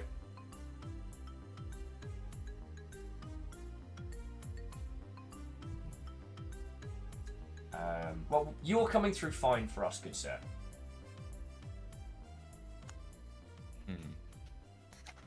Crossfire or mirror? The grand decisions. Let's go for mirror. That sounds fun. Ooh. Okay, it's popping off now. So we got medkit, which does us a heal, more mana, and a ruby on spellcast damage enemies. Damage to all enemies on spellcast. Ha! It's a little ruby. This is from the show Ruby. Well, I think it's funny. I also think I'm funny, which is probably not a good barometer of humour. Alright, we might be able to make this happen.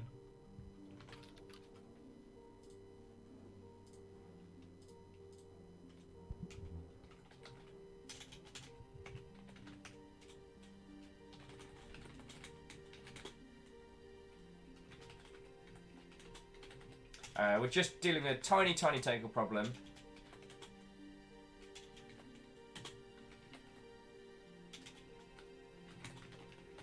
bear with us all just a second.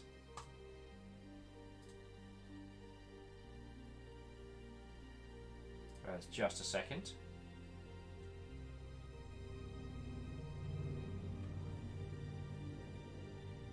Okie dokie lookies. Technical problems, yes. It happens sometimes. Lamentably,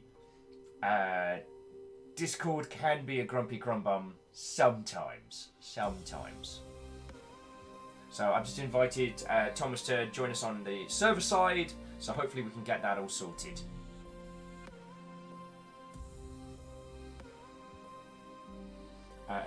So Husky was saying Saffron probably has a spell card that's also a shotgun.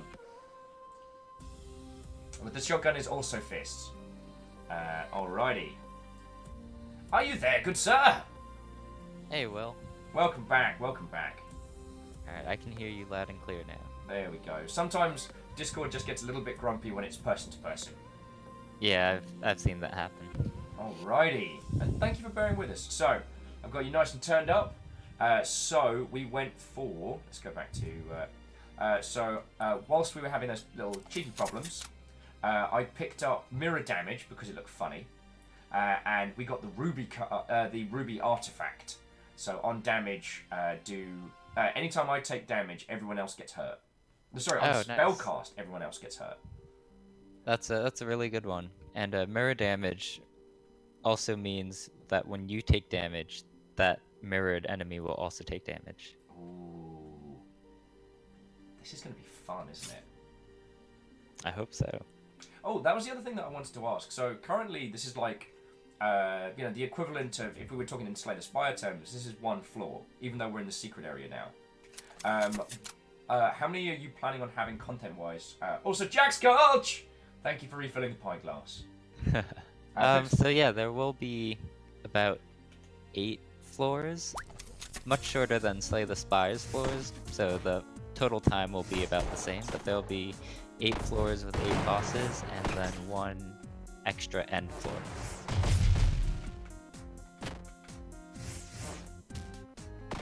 That enemy in the bottom right there actually spawns these little ice blocks, guys. Cute. I feel like I'm not playing terribly. No, you're doing quite well. I think you have a pretty strong deck too. And Pixel saying, is it me? Does it sound better now? It does. Discord is a fickle mistress sometimes, but there we go. So, 1, we have choices between the Infinity Beam, Infinibeam, or the Earthshaker. Earthshaker can be awful if you don't have a item that lets you walk over the broken tiles. So we're going to file that under a big old bag of no, and we're just going to go for Infinity Beam! Piercing laser until move. So it basically just shoots this laser and keeps going as long as you want, and then when you move, it'll stop. Okay, so max mana deflector blue blood on battle start, mana plus 99. So that just goes up to your max mana. It won't go over your max there. Okay. We have some big 4 spells, so I'm kind of tempted to do more mana, but defense means dying less. Alnus says that Earthshaker sounds like a Ninja Sex Party song name. Oh. Also, and just very quickly, Jack Sculch, thank you for refilling pint glass, because we've got a lot of new people in here. This is what I do full time. So Thomas, I will say, when you go indie, there's no such thing as a day off. But it's also incredibly satisfying and wonderful, and I wholeheartedly recommend it. I get to do this show because people throw bits at my face, and that makes me very, very happy on the daily. That's awesome. I'm so glad people are supporting you and, people in the indie scene all the time. It's really amazing to see that. It is, and, we all gotta look out for each other. I'm pretty spoiled though, because in Seattle we have both a really strong indie dev scene and a streamer scene. So I kind of had that support. I don't know where you're based in the world. I'm over in Philly, and there's a decent indie dev scene there too. Way cool, way cool. Very welcoming. It's so crazy that a punk scene is always a punk scene, right? There's a certain flavor and style to it, but indie dev, like each different city, it not only has its own scene, but those scenes have their own kind of like, I want to say their own heart to them. It feels more like, you know, the different tribes of indie devs like spread out across the world. Yeah, definitely. It's like saying there's a music scene in Philly, but you know, it can be any, Yeah, you know, so many different kinds of genres, play styles. yeah. Okay, friends, here we go. Will versus Secret Boss. What's the worst that can happen? Good luck. GG no read. Oh, someone got himself back in shield. Be careful, she'll throw that shield at you, so you want to make sure not to be in front of her there.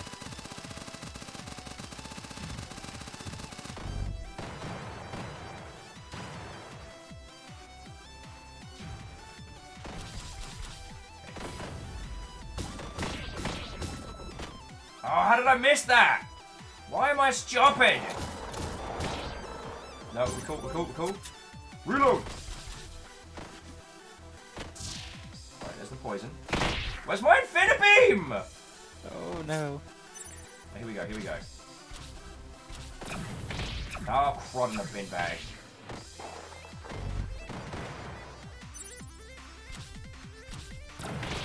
What the hell?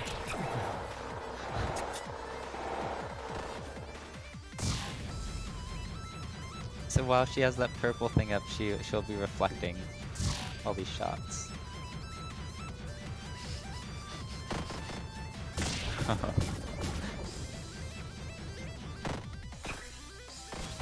No, no ding dong!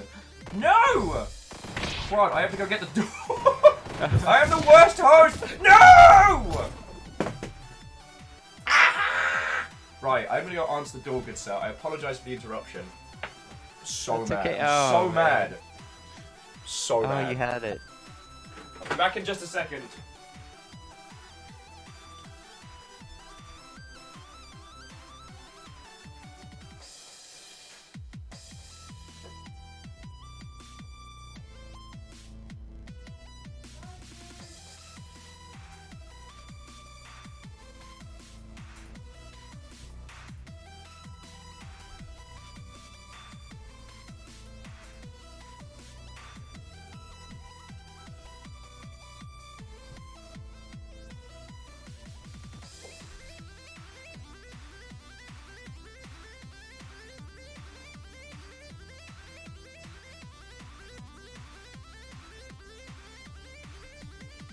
Yeah, Leaf was here. I really thought he was gonna beat her there. It was really unfortunate timing.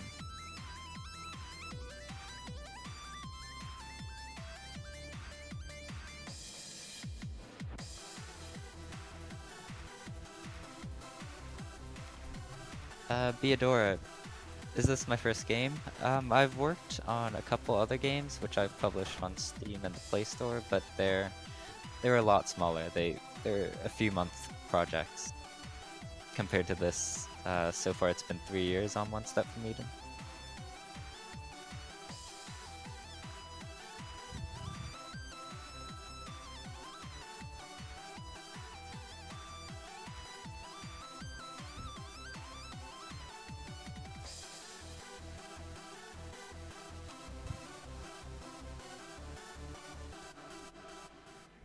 So yeah, this is my first game that I'm going to, you know, conventions and I showing apologize at for the wait there, expos sir. and all that. Let me get back in. I'm so sorry. Alright, I'm back. Arlecus, you got to play the demo? So Tull snuck off. Oh. Shenanigans. Shenanigans! I'm so mad, dude. I'm so mad. We're doing this, though. I'm determined. We're unlocking the secret character. It's happening. Yeah, you were literally like one hit away from beating her. Oh, I know, if it hadn't been for feckin' at the door, numpty. So mad. I, as you were saying in the preamble, I just moved into my new place, so I ordered a bed. And that was bits of that. So there we go. oh, sweet. Where'd you get a bed from? The Like internet! So kunai... Alright, so the mat kunais is kind of similar to like the cards that give you more cards, like a bring it all together. Yep. Yeah, they'll throw a couple free cards at the end of your deck, so you can spend mana now and then use the cards later for free. Crossfire's direct. We've been looking at Crossfire this whole time. It's time for Crossfire to show us what it's made of. Yeah, go for it. Alright, so we'll go mid.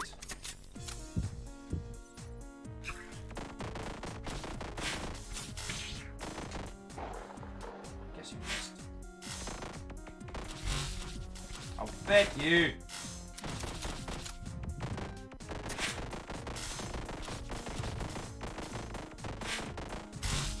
I am really not good at it. Yeah, it takes a bit of getting used to. And again, thank you for coming on the show whilst playing this one, because having you to chat to everybody means that I can focus on the game. Oh yeah, no problem. So Mirror was real good. I'll take Mirror damage? Yeah. Yeah, it's great because you can basically double your damage output that way. There we go, so we can go.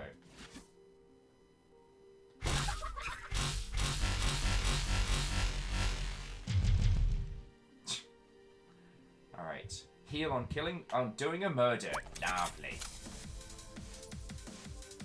Wow, nice dodging. Thank you. So now I just need to not.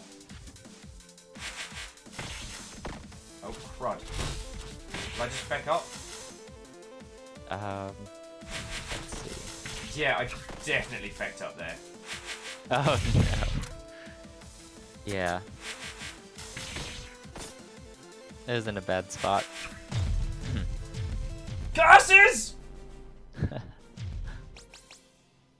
Ooh, Soul Gun. Permanently increased damage on kill. Yes!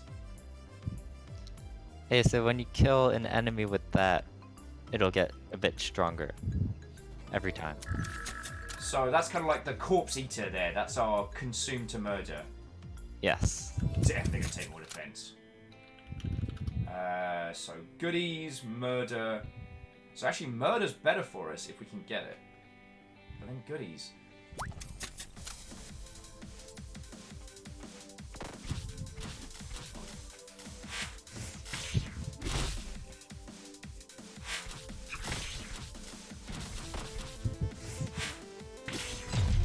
Alright, so there's one. Oh, but we can only use it once per match, so we can't farm it. Yeah, so you have to time it for the killing blow. Wait, fucking bit. No, it's not a cult, Alnus! It's not a cult. Dear lord. Fast shot, duplicate the spell when you cast it. Virus spell. Ooh, Virus Spell is a really fun one. Fun sounds good. Basically, yeah, every time you use it, you'll get another version of it in your deck, and eventually you'll just have a lot of them. Okay. And it's free, so you know, good value.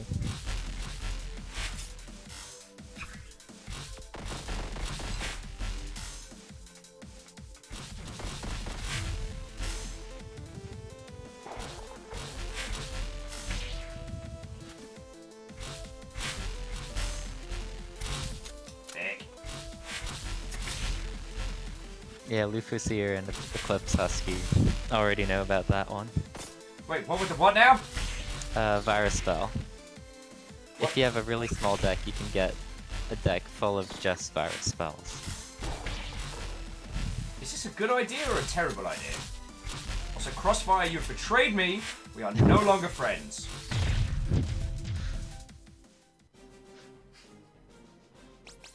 Yeah, there's a pull spell that'll bring enemies closer and make it a lot easier to hit with Crossfire. Ah, so Crossfire is all about zone control. Alright, alright. Mm-hmm. That's an orbital beam. Thank you. I'll take that. Level the playing field. Yeah, break some of their tiles. Stop them from moving around.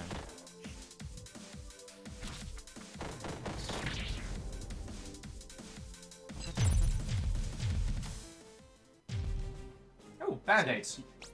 You should be able to use the soul gun here. Okay. Nice. I'm gonna try the hyper beam because that was the infinibeam was a lot of fun. Oh yeah, hyper beam's even better. I'm just gonna take a cheeky heal. Oh, this is not gonna be a good run. Remember me as I was, friends.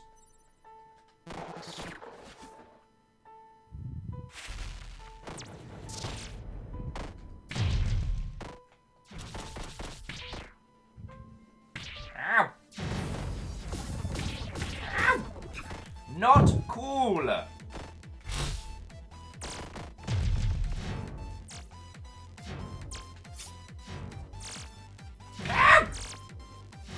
I mean, I know what I'm doing.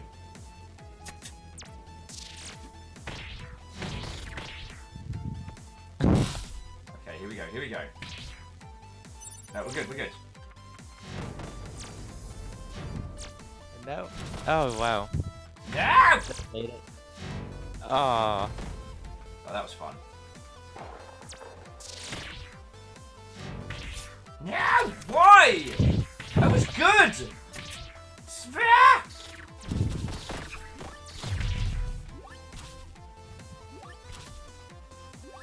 There was a time. Just...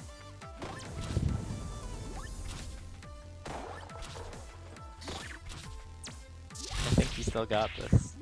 Yeah, but at what cost? At what cost? No!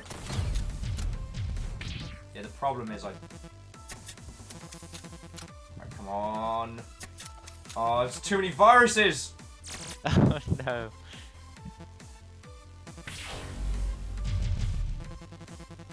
Damn it, the bin bag!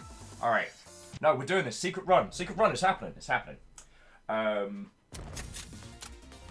So, my incoherent screaming aside, so what are some of your goals for the final version of this one, if you don't mind my asking?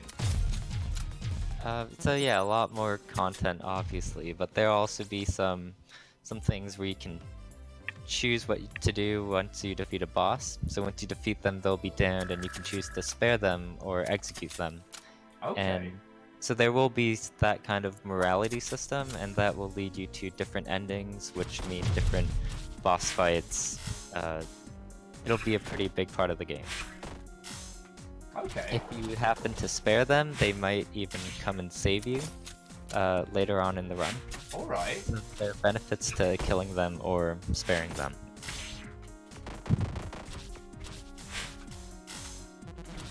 I'm trying to help you! Nurses. I mean, what? Right, looks like this is a frosty fight, this one. It's happening, it's happening. Ooh, a frost build, yeah. Those can be really strong. Can be really strong. They can.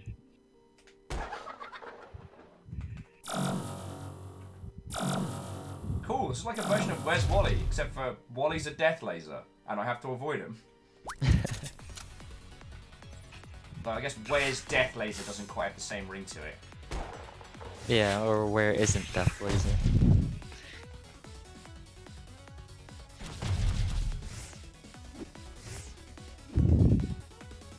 Oh. Some numbers 26. I think you mean Waldo. Bloody colonials. Alright, so need my... Ooh.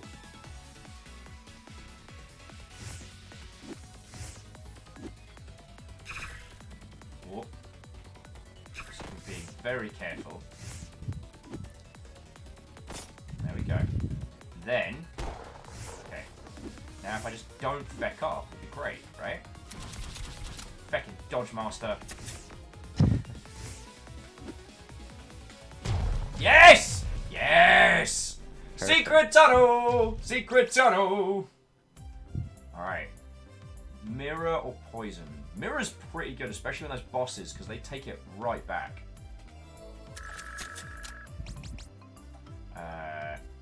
On equip. Change weapon to Trigun. 3 is better than 1. So defense will make me not die, but Trigun. Trigun's good. Let's do it. I just have to remember to just hold down X. Yes! Alright, so we want to go mid to get some goodies. Yeah, Harmotimos mentioned that he was hoping there would be benefits either way for the execution system, and I agree. I don't like it when the good and evil system is just purely morality based. I like it when it actually changes the mechanics of the game a bit, and Well, I mean, not pros to and cons of both. not to bang the drum too much, but you know, as we were discussing earlier, like, you know, with Mega Man, the Dark Chips was a great example of what you can do with a morality system if you don't make it just a straight up copy pasta of the Fable style. Yeah, God, talking and playing it'll this game actually is really change, hard. Change how you play, which is really cool. Ow! Bastards! Thank you. Right. Oh! Shield catcher. Shield potion to catch it and gain a shield. Uni laser. Light hits 4 tiles. Shiny. Probably someone from Firefly. Decisions. I know. I'm sorry to those of you from your community who's come out for this dude who are watching me play awfully. No, I think you're doing pretty well for your first goes. Shield catch is fun because it's like another little mini game where you have to go to a certain tile on your side of the field. Okay. Yeah, so it's kind of like that Hellfire spell, but instead, if you manage to be in the right square, you'll gain some shield. Okay. But Shine is a great big laser, essentially. Shine is like a kind of AoE that has a much stronger effect in the center, kind of like Thunder or Ragnarok. Okay. I could certainly use some big punchy spells. Yeah, go for it. Damage? Yes. Thank you. I'll take that. I have a feeling this particular box is going to make my life very difficult. Oh yeah, the extra damage is great with the Trigun. Ow! Fucking bastard. And we got on Frost heal. Well, we still got our spare life. So here we go, friends. Here we go. This is it. This is it. Secret character. It's happening.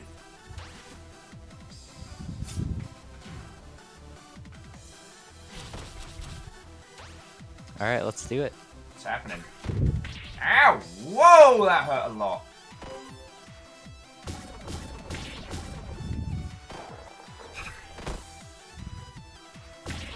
Ow. Thick.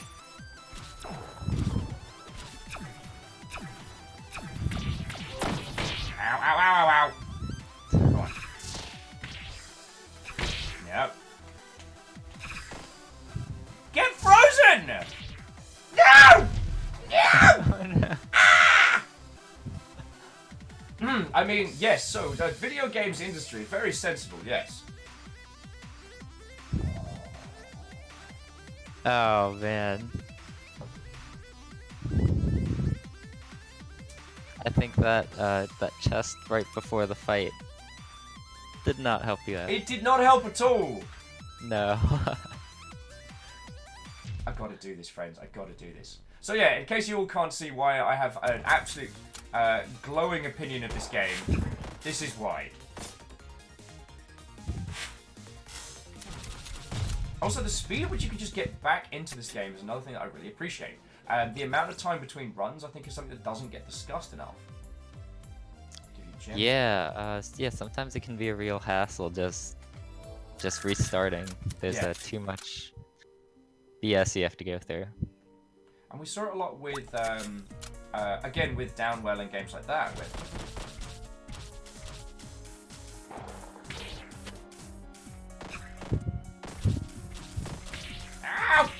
Stop it!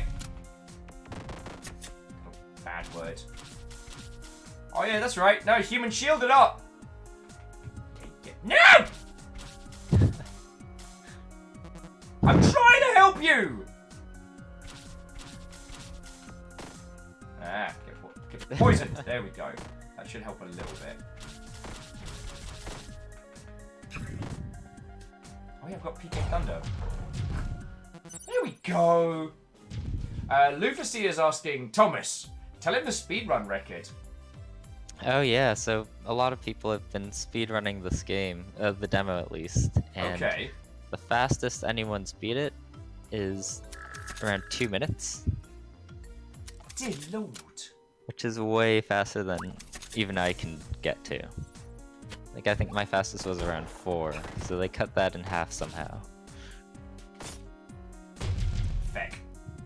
Are we just not going to talk about it? Maybe I dash mobbed out the way of that. Maybe that was a bad move. And I'm sorry. At least you didn't get hit. Exactly.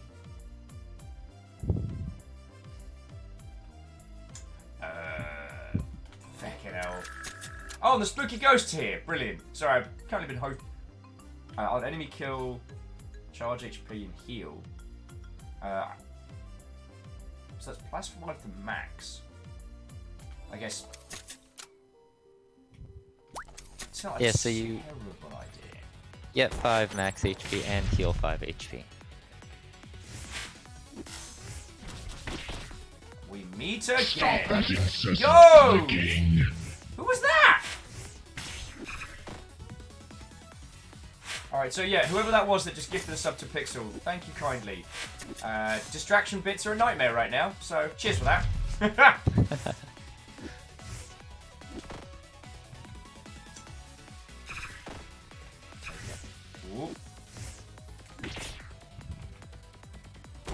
Alright, so there we go.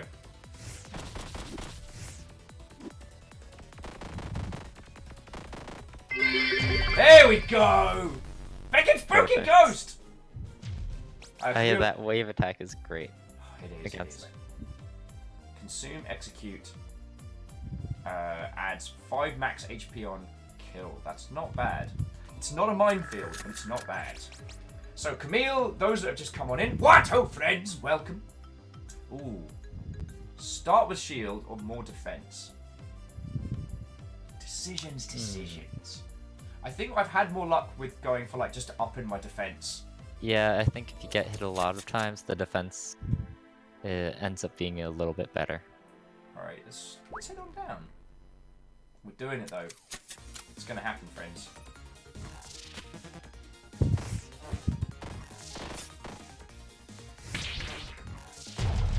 Alright, so ow! Down. You have to come down here if you want to fight me, mate.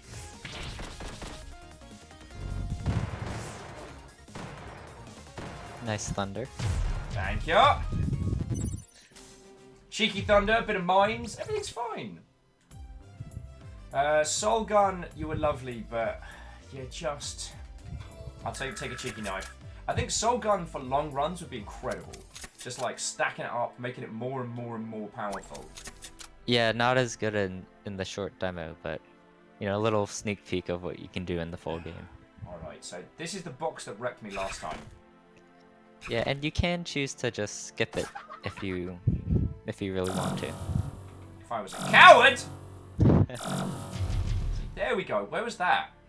Enemies explode on death. Ugh, that does not help us. We have a weak ass deck. So unless I suddenly learn to play really, really well. You are in a much better spot health-wise than last time.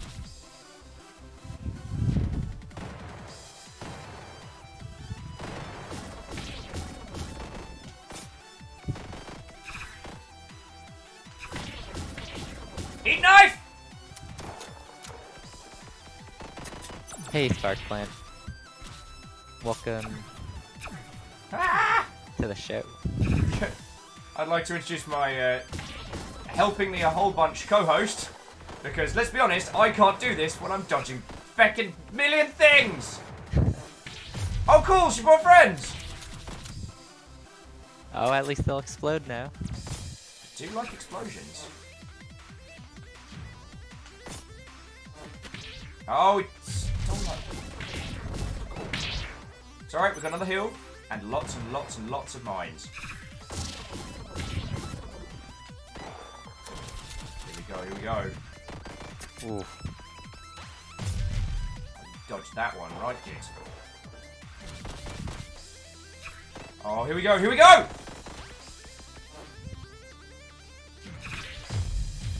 Yes! Yes! In your gabba, you shield using bad word! Hello!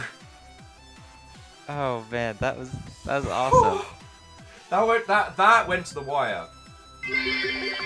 Yeah. Dream! Thank you! And whoever the Well anonymous played. spooky ghost was. Thomas, Feckin, thank you for chatting to the crowd while I was being super lasered in. No, I was so focused on you fighting the boss too. It gets so intense. So I've got a new character and new items. Oh, I'm so ready. So yeah, Thrain, whoever the anonymous person was, thank you for throwing bits at my stupid face, and I know you were trying to mess with me while I was playing, but thank you kindly. So Camille was saying that their work internet is crap. Something is exploding. Having to watch on the phone. Oh, I'm so sorry. Having to put up with me in tiny mode. Sounds terrifying. Well, so those of you that have just joined us, hang on, let me do a restart and we'll choose a new character. Because now we've got to have I've worked too hard. How do I turn toggle character? There we go. Yeah. And then restart run. Yep. So the new character that you have, instead of her little tiny shots that do 2 damage, she has a reflector, and that'll use up 1 mana, but it'll reflect any attack that you get hit with.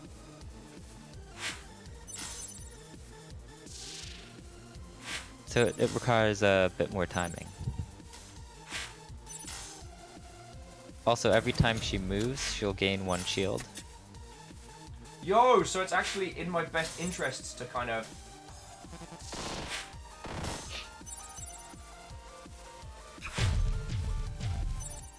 That's super cool. That's super cool. Yeah, you want to be catching those. Definitely taking the Orbital Beam because it's fun. So yes, to those of you who have just joined us, what and welcome! This game is one step from Eden, and in case you can't tell by my overfocus and very enthusiastic beating of the secret boss, this game is very, very good.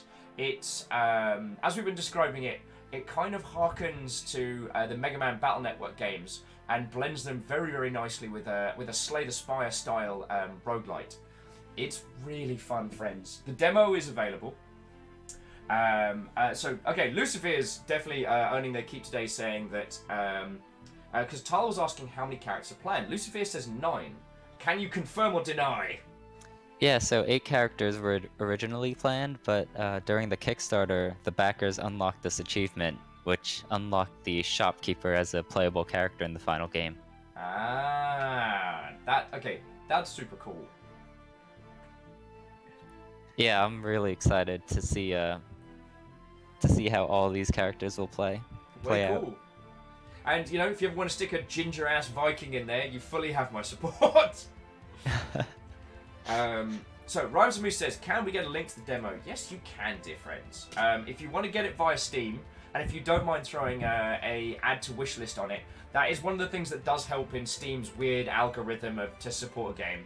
So that's a free thing that you can do, and the demo is on that page as well. But if you dislike getting things from Steam, it's available on, correct me if I'm wrong, Itch and GameJolt? That's right. All Nest49 asked shopkeeper playable, so Reciteer mode then. I do love Reciteer. I continually Fantastic. mispronounce that game, but it's so good. Have you tried Moonlighter? I have. Yeah, it's a very similar feeling. It's also a great game. Oh, hells yeah. It's another interesting example of like... Oh, no, we want to go mid. Actually, no, we want to do as many murders as possible. Yeah, murders are good. This just in, murder, still good. Although if we go... No, we're gonna go full on murder spree. It's happening. Grey Masked if you beat the enemies by selling stuff to them until they are broke as the shopkeeper. And I cannot confirm. Oh god.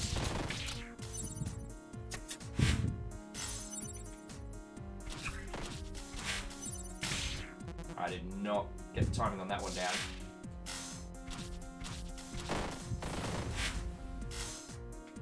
Stacking up so much shield! This is so cool! I mean, you know, whatever. I'm nonchalant about it. The shield is a lot of fun. Some people don't like the shield throw, but it's a really good way to get in extra damage. Ooh. And here's some new spells. So, Hellfire we know is lovely. And Bouncing Blade. Throw a blade and catch it to throw it again. That sounds fun. That one is one of the most fun spells. Alright, well then that's going in, dude. I'm taking your recommendation.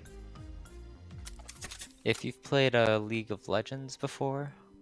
To say I've played League of Legends is a strong statement. I have booted League of Legends and I have played several games. But... There's an axe throwing character in it, and it's inspired by that. He kind of throws axes in the air and catches them. So you should see.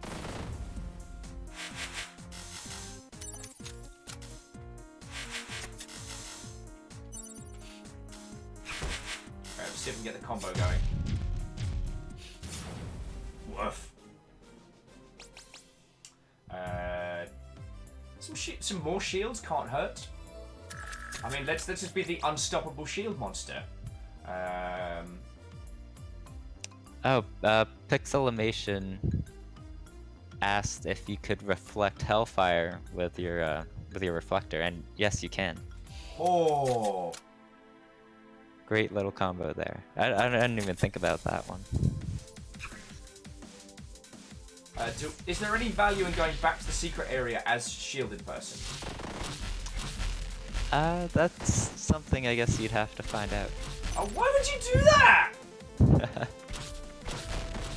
Alright, well, I affect that one.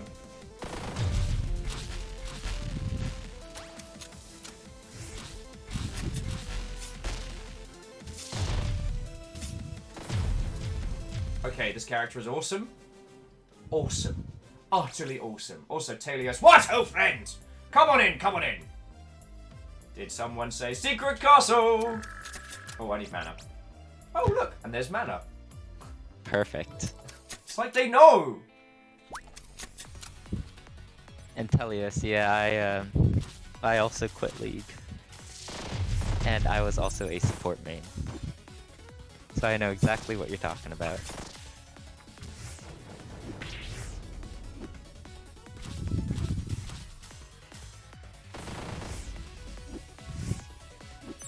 Allness49 said that he's only known her for 5 minutes, but would already die for her.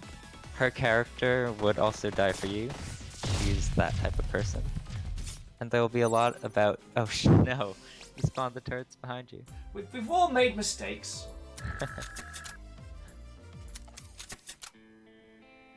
Telios is working on their prototype for Thor's Game Jam. Nice! Ooh. So actually, Thor did a very interesting thing, which was a game jam in which people had to create a GDD first, and then deliver like a game based on it, which I thought was very interesting. That's a really good practice that I feel like not enough devs do. So I appreciate that. Castle says no. Castle says no. I do like the knife. It's just a nice, quick, easy, quick stab. On spellcast, more shields. Yes. Bit of free damage. Yeah, more shields is great. I was just thinking, I don't have enough shields.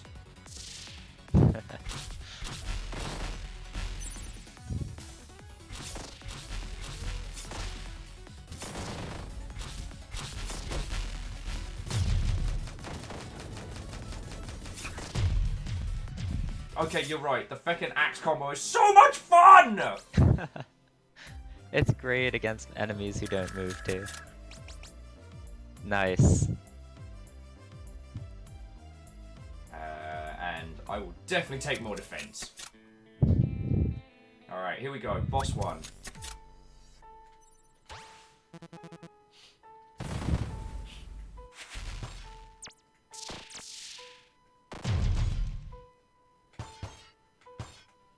So keep in mind that this character doesn't have that revive. Oh, what in the heck? Oh, that's bad. That's exceptionally bad.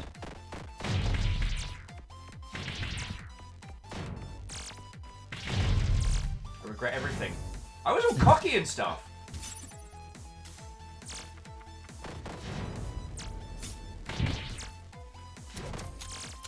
Not making it out of this.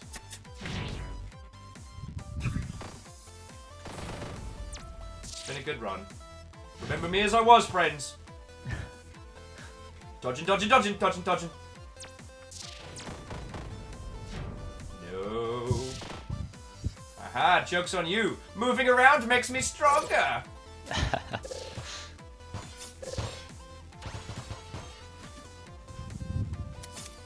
Ah! I mean, this is totally under control. Like, you all know this, right? I totally know what I'm doing. Yeah, you don't have to throw your shield if you don't need to either.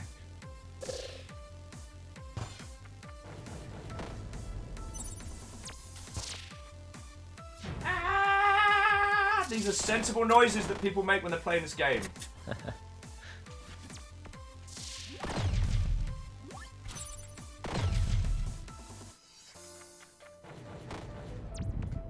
Orbital laser says hi. Alright. So how do I avoid this? You can reflect it. Alright. If you hold down whatever that button is for you. Nice kill. I done goofed. I done goofed. Oh no. Okay, hypothetically, I could have reflected it. Yeah. Yeah, if you just hold it down at the end there. But it takes a while to get used to her reflect mechanic compared to the other characters, Buster. Because one you're holding down most of the time, this one you really have to time it. Okay. But yeah, just being able to stack shields by dancing around like a numpty makes me very happy. God, sorry, this is becoming an incredibly self-indulgent stream. This is basically, hi, I'm going to invite you onto my show. I'm going to ask you a couple of questions in the beginning, and then I'm just going to play your game and ignore everybody. Good work, Will! Alex Swavely asked if we're fighting Cammy from Street Fighter. Old tank thighs. And Thrame asked, yeah, can you deflect the murder beams too? And yes, you can. Unless you come across a step spell or some kind of other trick, that's how you're gonna have to do it as the new character. Okay. Meow Kitty Sakura says, is that not the point? Yeah, but we're not meant to say Meow Kitty Sakura. The idea is I invite people over to show off their games and talk about games industry stuff. But yes, I am just asking people to do the heavy lifting for me. And Moose says, making Will not be talkative is, frankly, an achievement. Well done, Thomas. Oh, I'm glad I could do that. This game is stonking, and I'm really looking forward to seeing it doing the rounds. I don't think it's going to shock anyone in chat for me to say, this game's probably going to be everywhere. It will be everywhere very slowly, and I don't know if you saw the write-up on how Slay the Spire basically kind of started dealing with like little numpties like myself before it started like interacting with like mid-tier streamers before all the big fellows were like, wait a second, what's this? Oh, I did see it like slowly get more and more popular on Twitch, and then all of a sudden it was huge. And especially with like the quirks around hidden areas and things like that. If Slay the Spire has hidden areas, I've never found them. Like, if they exist, I don't know of them. No, not quite in the same way, I don't think. So Tal, the cheeky smiley face, says, have we spoken about community building? So, now, correct me if I'm wrong, so you haven't put out a game before this one, am I correct? Just very small games, nothing serious. So, would it be fair to say that with creating this game, you were doing this from the get-go? Like, you didn't have an existing community of fans when you started making this? Exactly. So how in the bloody hell have you been going about making a community, dear friend? Honestly, the first thing was just posting cool little gifs of development or cool gameplay or cool spells on Twitter, Okay. and people just really liked seeing those. I joined in on Screenshot Saturday, and I think I got a lot of fans that way. Very cool. Yeah. I think the biggest tool for a community is definitely Discord, though, as you know. Yay. Whoop, whoop. It's like so cool to just hang out with people who like the game and just talk, talk with them one-on-one. Hell yeah. That's something you can't really do anywhere else. Yeah, and it's interesting that, and I think that was always the intention with forums, but because of their nature and structure, they can end up being pretty alienating for new people. But Discord's got this wonderful, just come on in, friends, we got parties, we got stuff. Yeah, I love that you can just jump right in and start talking. It's been a real help. Sorry, both me in the past, but Tal is a community manager for a few gaming projects. Oh, that's awesome. Oh yeah, as Luficier mentioned, the community blew up from DreamHack and MagFest and when the demo came out. Okay. And the Kickstarter actually ended up doubling most of my numbers. Way cool. Yeah, so Kickstarter is huge for that. That's really cool because we spoke about this briefly earlier in the stream, but it was one of the things that Kickstarter really, really wanted to ham home, which is that each time you run a Kickstarter campaign, your community grows, and that's heckin' cool. Yeah. So the community grows, I think, partially in proportion to what your community's size is before the Kickstarter. So you kind of want to have a decent sized community before you do a Kickstarter. You'll get the most benefit out of it that way, I think.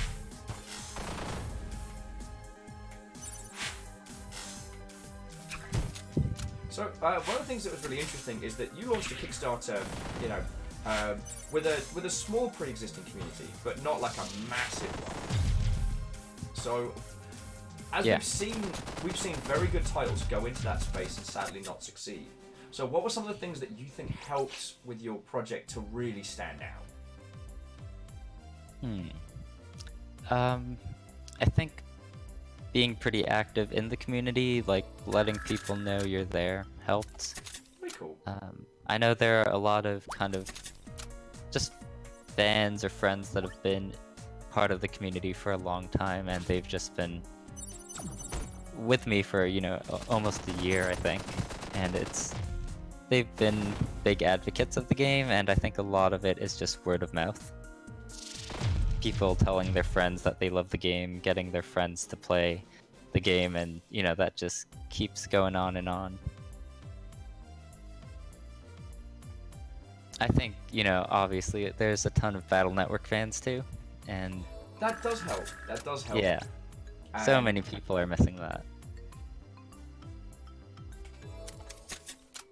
And I don't want to keep banging the Battle Network drum. It is lovely to talk about, and it's interesting that Battle Network, for such a bizarre title, the Mega Man series has always been about, you are the creation of Dr. Light. You got to beat Dr. Wily because he's an evil Mother Hubbard. Robots are off the rails. He's making robots do bad. Oh, and then here was a game series where Mega Man's now basically like a super AI Digimon.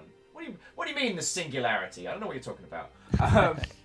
And you use it to solve everyday problems, and then basically become like a kids club for fighting evil towards the end. Yeah, something like that. Well, what I find really interesting about that is it's such a bizarre offshoot of the Mega Man series, and yet has ended up inspiring so much that there really was a core kind of brilliance there. And we were talking about the dark chips earlier and the different characters and all of those, it's weird that it's one of those games that I find myself still talking about now. I don't know if I necessarily want to go back and play them all, but they've shaped a lot of my thoughts and philosophies of video games as an art medium. And yeah, for a game where you jack your Digimon into a fucking toaster, right? Like, Yeah. Yeah, Battle Network was kind of groundbreaking in a lot of ways. It was like my first introduction to deck building when I didn't really know what that was, in a video game at least. yeah, And so I thought that was really cool that they did something so different using Mega Man. I'd be so curious to know like the decision around making it like that. Why it was a Mega Man title, not like a new standalone thing. Yeah, I have no idea. Because Capcom's always a bit hesitant about starting like new IPs, but yeah, Alanis is making a good point that Battle Network makes them think of the Mario RPGs, like taking an established character and using them in very unexpected and subversive ways. Yeah, That is a very good point, and I can, yeah, it's a really similar feeling to Paper Mario or any of those Mario RPGs. yeah. I'm gonna go do another murder while we're talking the serious stuff. Telios asked, only set up a Kickstarter with a sizable community. What about Heartbound? I don't think you need a sizable community, but I think it definitely helps in terms of Kickstarter success.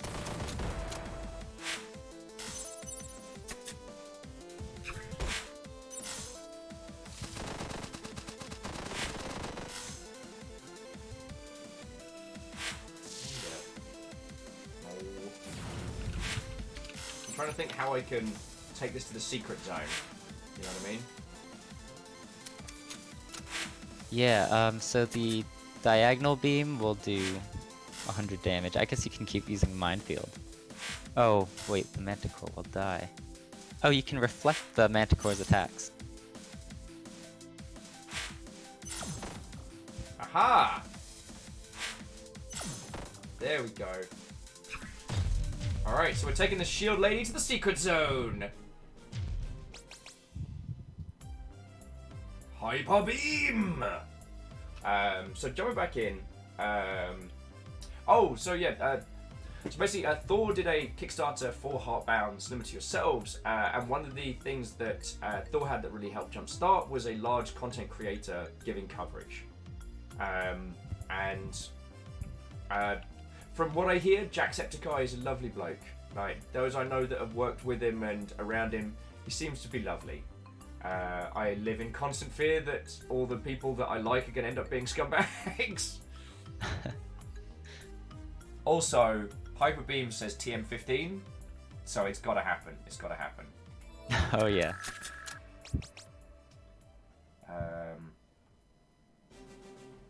So we can get more defense, or on spellcast, cast spell laser solo. Oh, that's only a 25% chance. Yeah, I'm gonna go for defense. Oh, is that the one step from Eden account? Is that your official? Yeah, that's my Twitch account, but I don't actually do any streaming on it. For now, in your face. For now. You're getting a follow from me. Haha! Didn't see that coming, did you? Sorry, I'm being an ass. You filled me full of both enthusiasm and keen from playing this game. So yeah, this is peak will. Peak will. Plus, That's awesome. I can VIP you. Yes. You're getting VIP. Oh, thank you. It's happening. So yeah, I apologize. So one of my personal obsessions with a lot of the classic handheld games is that because of the limitations of the hardware, that we saw a lot of the creativity that we saw in the early console eras. We see that creativity continue forward, but with new design philosophies. And I think it's led to some really, really curious creations. Now, some of them have been a complete, if you'll forgive me a swear, complete fucking mess. I don't know if you ever played the Zone of the Enders tactical turn-based RPG with real-time shooting. I have not. It's dreadful! There's nothing else like it, but it's awful. It sounds like a mess. But I still respect what they tried to do and what they tried to put forward. Like, yo, you can't hate on that. That's fucking rad, right? Yeah, I mean, obviously this game is a mashup of, deck building and real-time action, which, most people are like, it doesn't seem like it could work.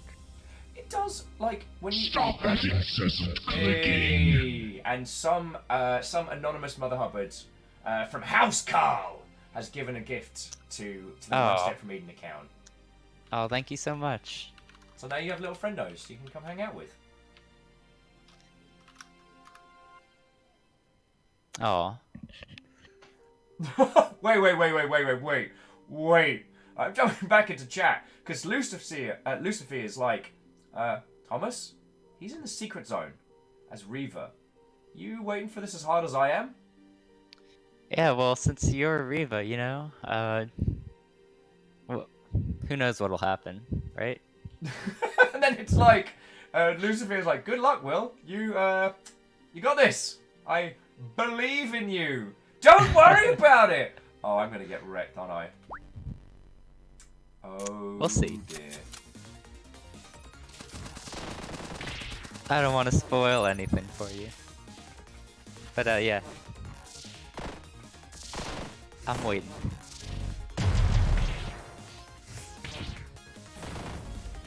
So much going on at once. There we go. Hadouken get back into his gather. So Alnus was saying the GBA was brilliant. There's this sense of, here's the best of the 16-bit era, let's build on those, and there were some gems. Yeah. I probably don't need more shield.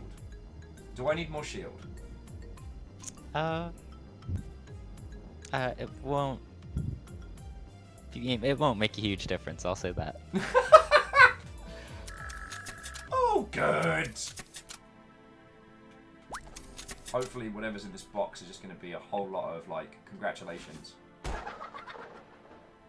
There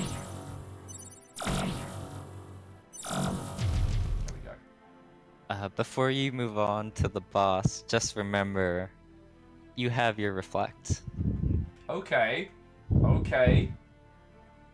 Alright, both headphones are going in. This is happening, people. Okay, I can reflect. I can reflect. Free my mind. Free my mind. Oh, hello!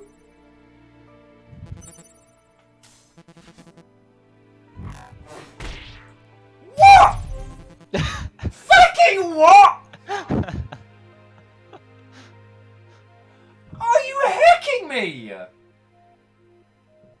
Oh, you did not shut. Oh, it is on. It wasn't on before. It's on now. You all talk amongst yourselves.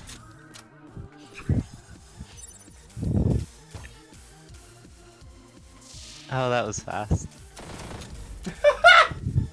You can tell the stream just catches up.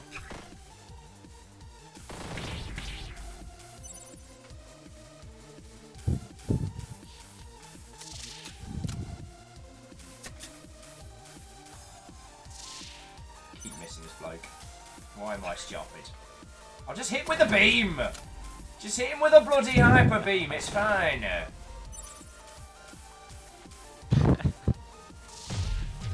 Shenanigans. Absolute shenanigans.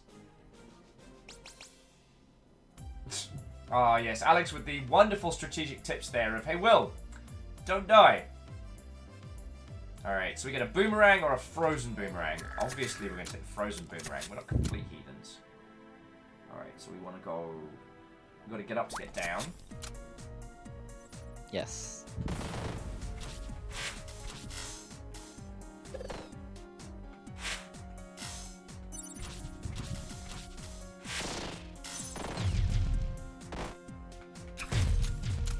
Oh. See, I can do good at this game. I'm completely feckless. Oh, so there's pull, which you were talking about earlier, which you can combine. Yeah. It could come in handy with your dag beam. Could be. Diagonal beam. Since it always hits right in front of you.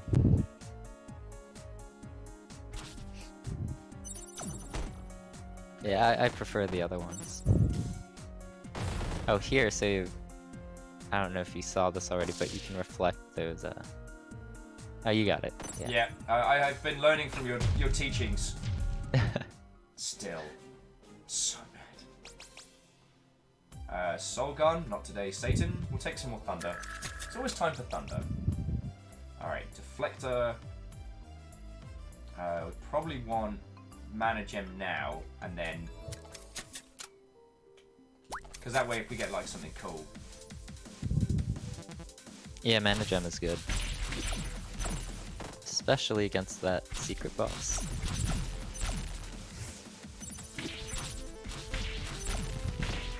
I'm learning how to time things.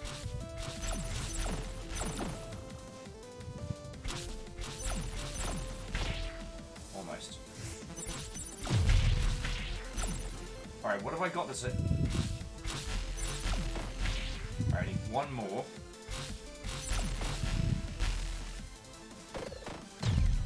Woohoo! And we get a heal. And we're going to the secret zone. Alright, this is going down. Dash forward 3 tiles and hit them. Stand and shoot a laser. We'll do some dashing. Maybe that'll allow me to not die. Right, we'll go... Oh, should I go free goodies or should I go for the please help me? The free goodies are pretty good as since you have your reflect. Okay, so I'm gonna go... Wait, so should I go towards the package or the signal? That's what I'm thinking. Yeah, I think the signal. Alright, let's give that a shot.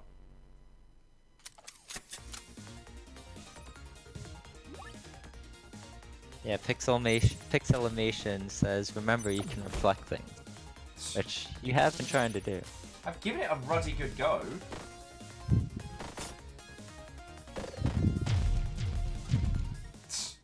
Rick Joe just screaming, reflect all things! It's gonna happen. More knives, please. So we've got mana, so let's... More defense, please. Not that it's gonna help. Right, right. Oi!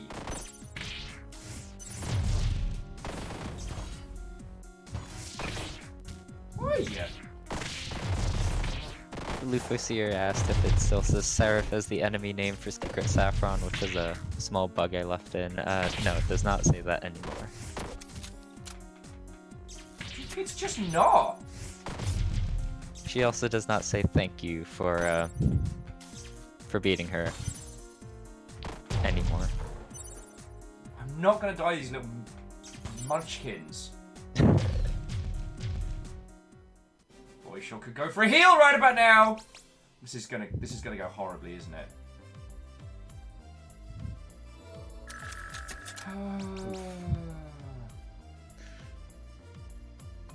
More defense or apply void poison whenever you hit an enemy. I mean, I think the Mana Vein might be the most useful. but Dart Frog. Look at his You little could go for face. Look at his little face. I can't say no to that little frog face. I'm sorry. Take it. I know you made this game and therefore know it better than I do, but look at his little face. I'm so dead. I just have to not fail any of the timings.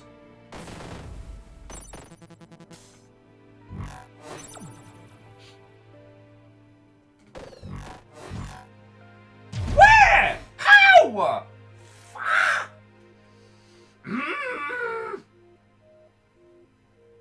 Aldous makes a great point. Oh. You don't need to heal if you're going to get insta-killed. That's a good point. So mad. I'm so mad. This game is so good. Yeah, that secret boss can be really tough. Can? You basically Can? just wanna use your reflex, and that's it. Because any hit will kill you no matter what anyway. That is a good point. And to use those reflex, you need a lot of mana and mana regen. Oh, the reflex uses... Oh yeah, the reflex actually use 1 mana, so if you see them not going off sometimes, it's because you don't have enough mana. Oh. Now, do I want a gun turret or the Twinferno? Boom, boom. I mean, a turret is a gun turret. That's always lovely. Or as Lucifer says, also reflect and die, which is always an option. It's not a good option, but it's an option. Moose wants It's an fire. option. Twinferno is pretty cool. Alright. If you hit it just right, I think around 2 or 3 tiles in front of you, it'll hit them twice. Because the big explosions will overlap. Ooh. Alright, so we need to go... Once again, we need to get up to get down. Oi. Allness49 is asking if all that Sekiro practice of perfect counters is paying off. Oh, totally, totally! Would you believe I was a consummate professional? Oh, you did not just.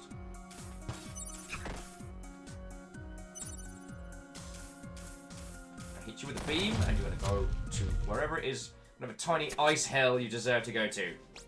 Come on. I'm not digging Step Dash. It just seems to get me in trouble. Yeah, it's pretty risky to use. Some cold medicine. Just hoof.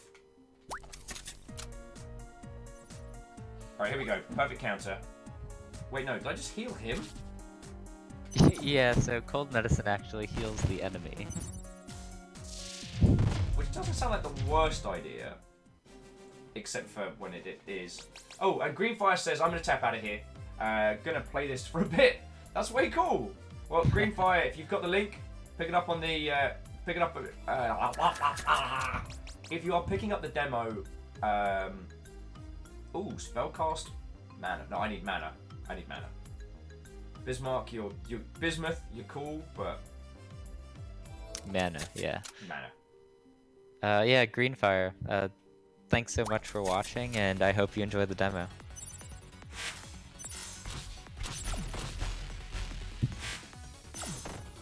Curses.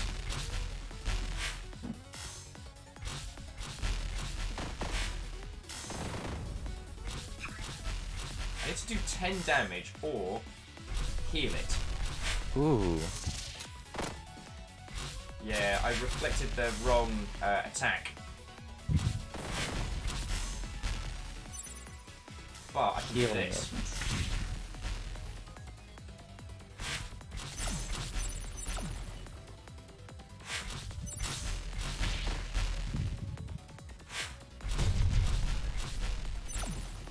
Yeah, if you heal it twice, that should be the perfect amount. Just keep reloading until I get what I need. Okay, so... Alright, so then... As for you... Come on, come on! No, you gotta come up here. Fucking bad word. Stop hiding behind that, you bastard!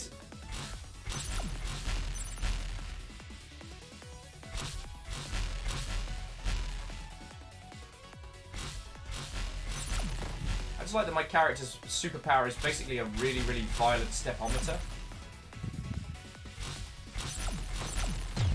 There we go. Okay. So I just need to get perfect... Ah, castle! I just need to get perfect timing and we're fine. So... Yeah, that's it. That's all you need. So we just need more mana, basically. Yes. And I'm going to go for some presents. Because presents are fun.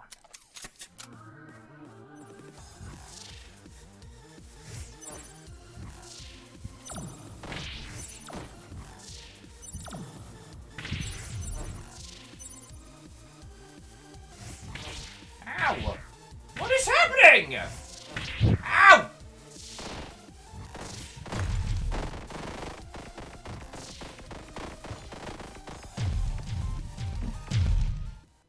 Just not going to talk about that.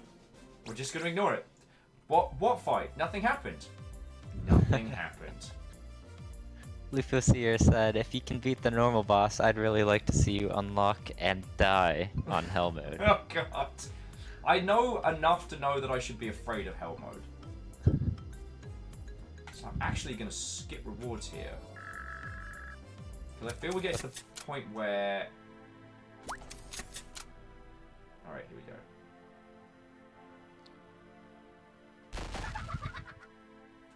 Come on, that's not what I wanted. Alright, alright. We got this, we got this. Check it out. Ladies and gentlemen, the perfect timing, the perfect counters. Alright, you can do it.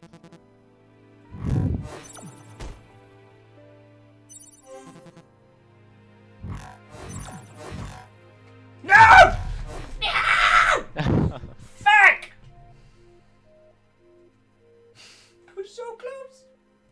by so close. I mean, I did it once. Oh no. You got 2 reflects. Oh man. I could have been a hero. I could have been somebody.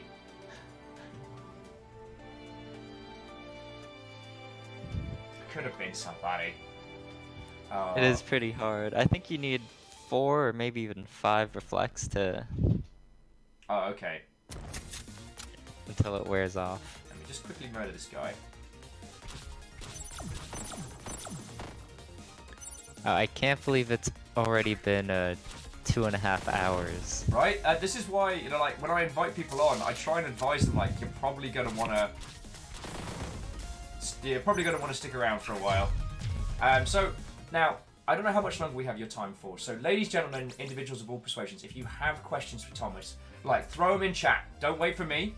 Because if you wait for me, it's going to take a while. Because I know you've got some of your community in, and I'm sure they've got a few high tier questions, a few questions which we may not know to ask. Yeah, definitely. If you guys have questions, you should feel free to ask them. And Thrame is also pointing out that if Diablo has taught us anything, always take the item with the rarest colour. I never even got a chance to use Castle in that last run. No regrets. Oh yeah, you could have blocked some of those shots with it. Wholeheartedly. Also, I don't think I'm actually going to be able to do the secret in this run. Ow. Ow! Feck. Damn it, me and that disc beam are not friends.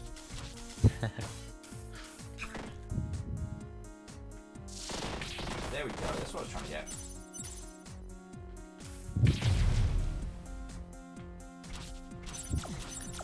Rhymes with Moose asked, so how'd you manage to make Kickstarter work without an established community?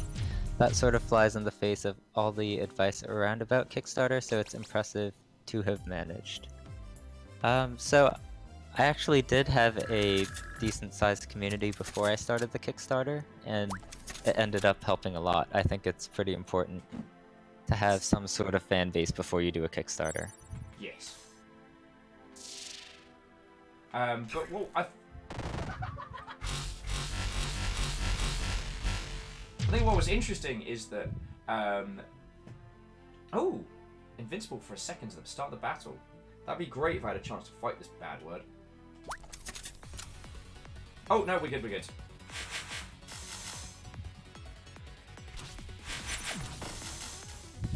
Crud. It's alright, I've got cold medicine. Rhymes with Moose said he might have heard otherwise earlier. I was talking about how if you Sorry. don't have a community, it can be pretty rough with Kickstarter, but it's still possible. Oh, don't mind me. Don't mind me. So mad. So we are not going to be able to get vengeance on this run.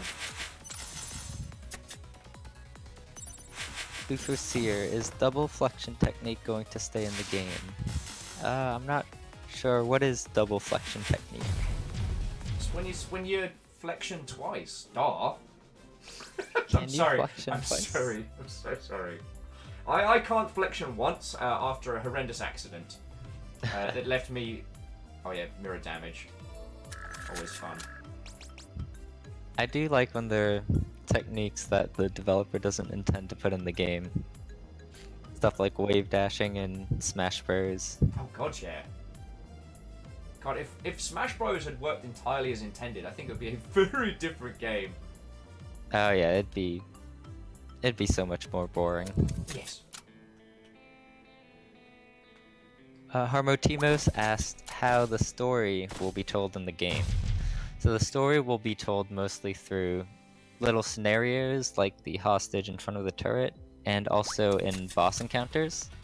So during the boss encounters you saw a bit of dialogue, and each encounter will have a different little piece of story in the dialogue, as well as dialogue with the shopkeeper.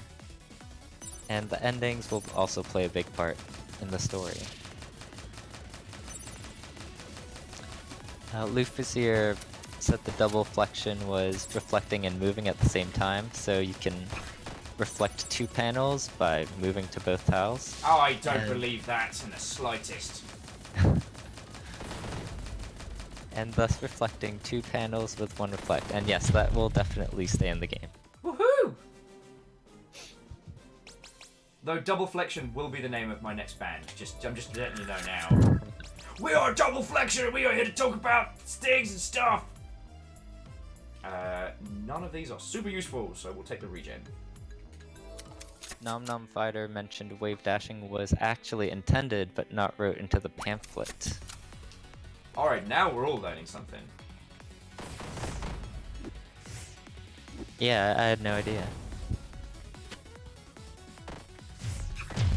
Frame brings up a good point. If you can get hit by moving fast, why shouldn't you be able to reflect by moving fast? I mean, if Sonic has taught us anything, it's that you've gotta go fast. Gotta go fast. Gotta go fast. And I don't think he was joking. I think he was very serious about this. Alright, I can't beat the insta-kill, but maybe... Alright, what you got? Oh, crud.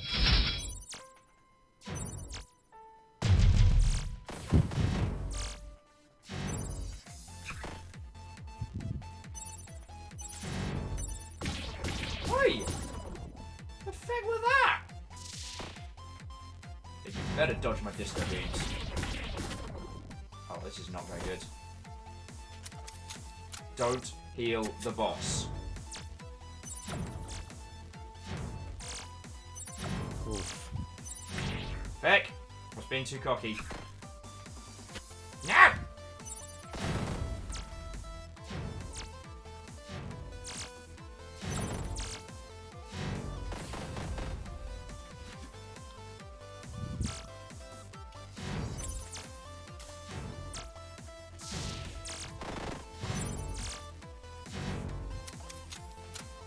Okay, here we go. Here we go. Feck.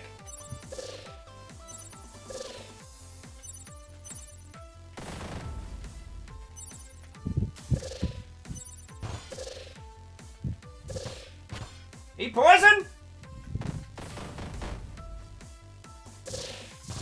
So you can play that game. There's so much happening right now!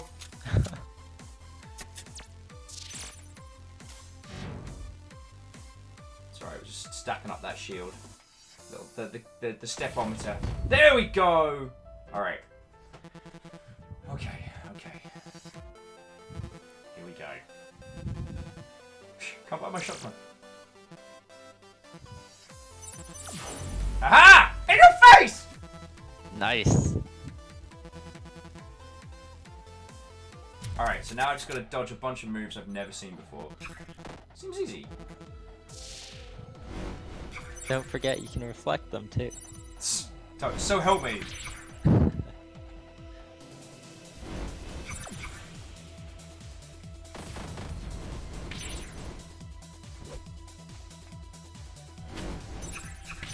Oh, of course, one sword is always...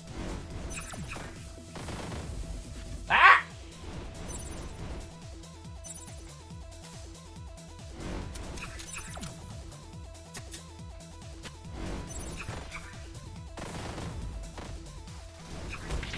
Ooh!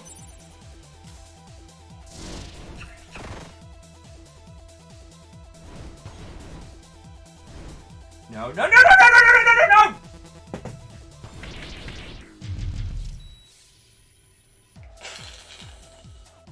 Oh no.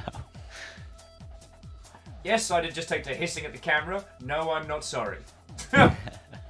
Alright, so jumping back in, so Nom Nom says, was there thought by having the 4x4 play area, or was it just what fit on the screen for a more, like, designy reason behind it?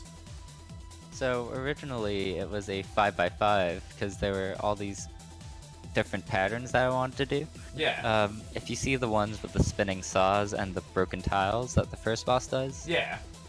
something like that wouldn't be possible on a 3x3. Oh, yes. Yeah, Um, so being able to split up the play area like that is a good example of what increasing the size lets you do.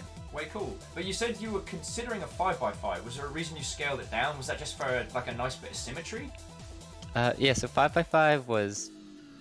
It was just too much to count, like calculate. Like the Thunder spell, you count 4 tiles in front of you, and you can hit enemies with it that way, but 5x5 is just way too much even for me as I was playtesting to deal with during the fast-paced combat. Ain't nobody got time for that. Yeah. So that was pretty much it. Oh, way cool. So jumping back in. Oh, Thrain was just pointing out that I now get to die to lasers. But you didn't. I didn't. I died to deadly swords. So yeah, I will take an extra. I'll take an extra cookie for that. Actually, I do have cookies here. What, dude? If I'm gonna interview, I've got to be ready to roll. Like, I can't be stepping up with like my weak non-cookie game.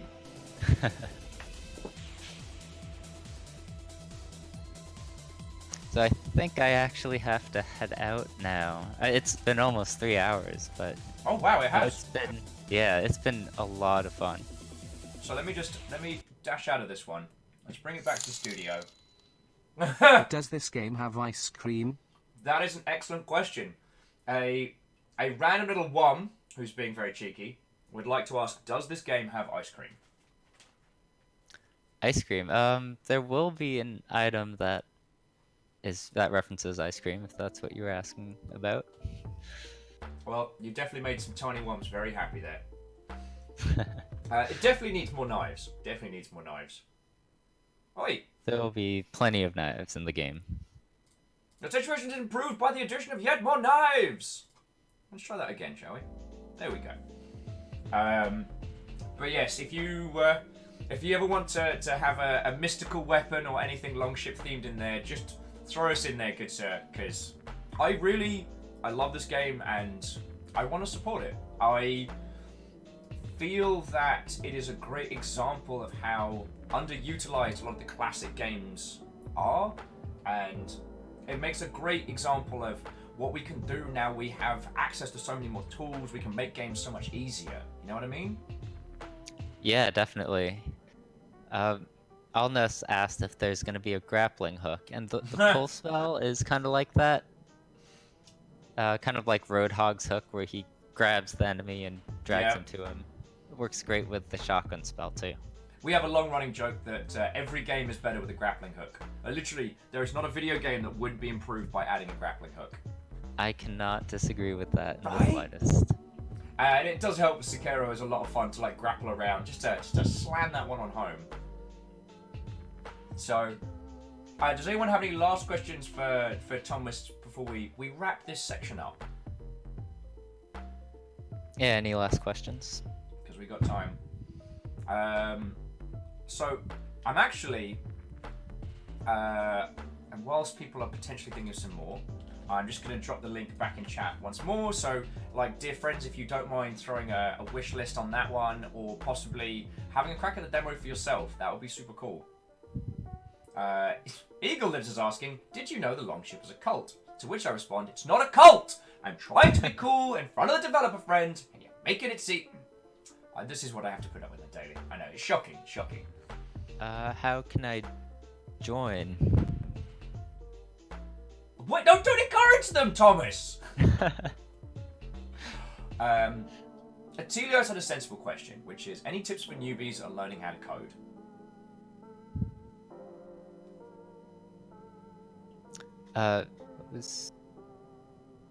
Any tips for newbies learning how to code? Let's see. Honestly, the biggest thing is following tutorials, but when you do the tutorials, throw in your own little twists. So that way, you really get an understanding of what's going on, because you're changing what's going on. And that's been the the fastest way for me to learn new things, for sure. Okie dokie. Lufacy was saying Sekiro would be better without a grappling hook. Said no one ever. Eagle says, see, Thomas knows it's a cult. Darn it. Cryostix would like to say, is this an unprecedented game? Oh. Come for the commentary, stay for the puns, because the puns aren't leaving. I do love puns. I've noticed by your item descriptions. Yes. Telios is asking, what about the Wums? Are they a cult? They're a blight. And I'll handle them later, he said, having no plans how to handle the Wums. Yeah, Moose said, you're in good company here. Good one. Oh god, Pixel with, this stream was knife and chill. So help me. So help me! So yeah, if any of you have any last little questions before Thomas has to get moving. But I want to say thank you for taking the time out. It's super, super cool to hear that you're going full time on this. And that, you know, we got to chat to you before the real hard work of indie starts. So Yeah, no, it's I'm really excited about it, especially people like you know, in the industry. It's so cool, and I'm so glad to be a part of it. no worries. Oh, and Nathan's got a real quick one, a direct kind of community question, saying real quick. Oh, Nathan, thank you for throwing the sub in there. That's fucking cool of you. Thank you. Saying real quick, totally legal and stuff. The modding has some problems with custom zones, and they wanted to ask if it's because it's not part of the game yet, or if it was disabled. Custom zones. Yeah, so modding in the demo is disabled, but people have still managed to make mods for it.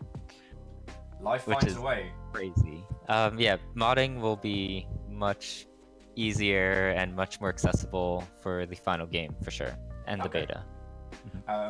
Because I wholeheartedly support modding, but we've been sharing the story a lot over the last few days amongst our circles, which was talking about like classic video gamey stuff, and remembering that we used to play Unreal Tournament at college, and what we did is we just distributed the demo, because the demo was the full game but with the levels and characters taken out. Mm-hmm. So we just put them back in because you could just copy the files.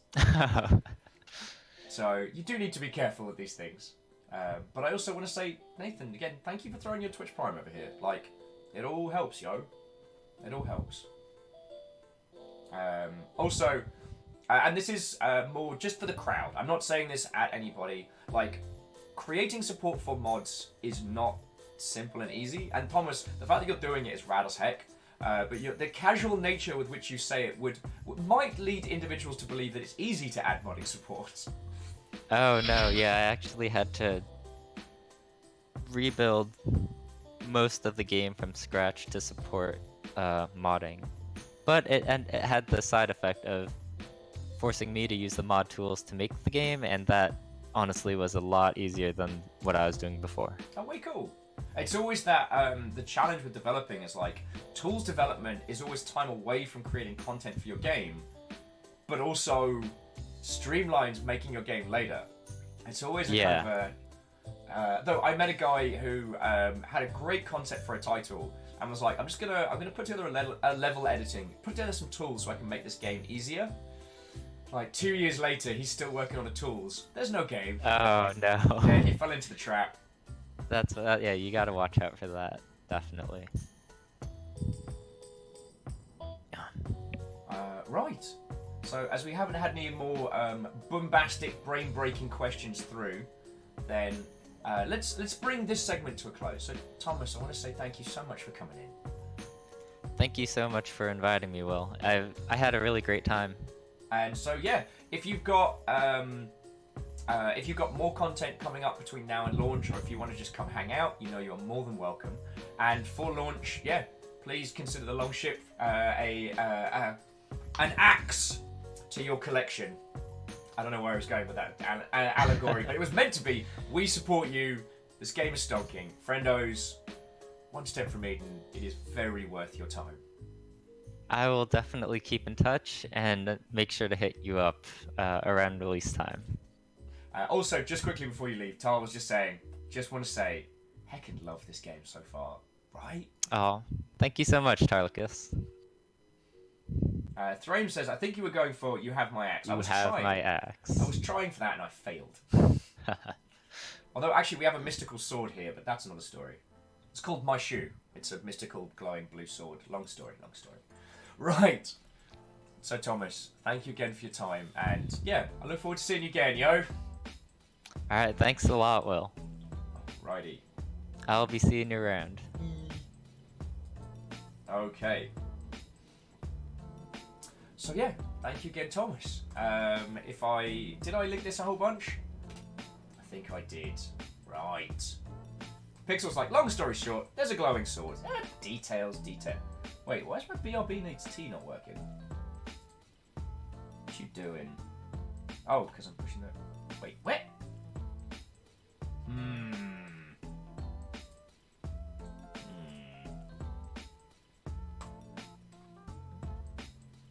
Sorry about that, dear friends. Sorry about that. Just having some Stream Deck problems. Of course, as soon as I...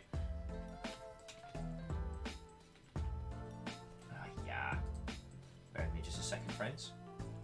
Oh, and I need to ping that to Thor. So yes, again, Thomas, thank you so much for your time. There's a feck load of content. A feck load of content in that demo. So there were 4 main achievements. One was, I guess, defeat the Shield Maiden.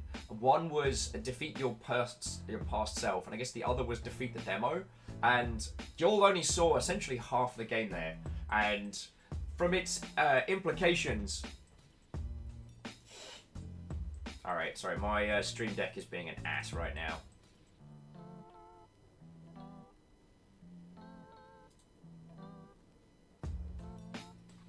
There we go.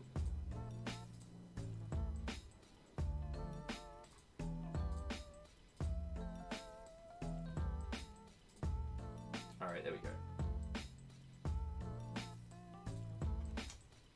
There we go. Sorry about that one. Oh, so feckin' help me.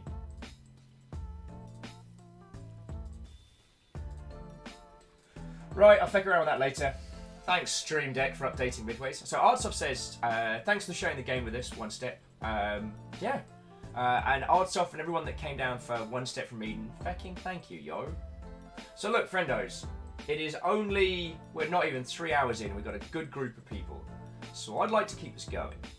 Now, this week we've got a lot of interesting games. Tomorrow we have a game called Katana Zero, which is a game I've been waiting for donkey's years to play. It's much like Shapes and Beats, it was the game at conventions for a long time.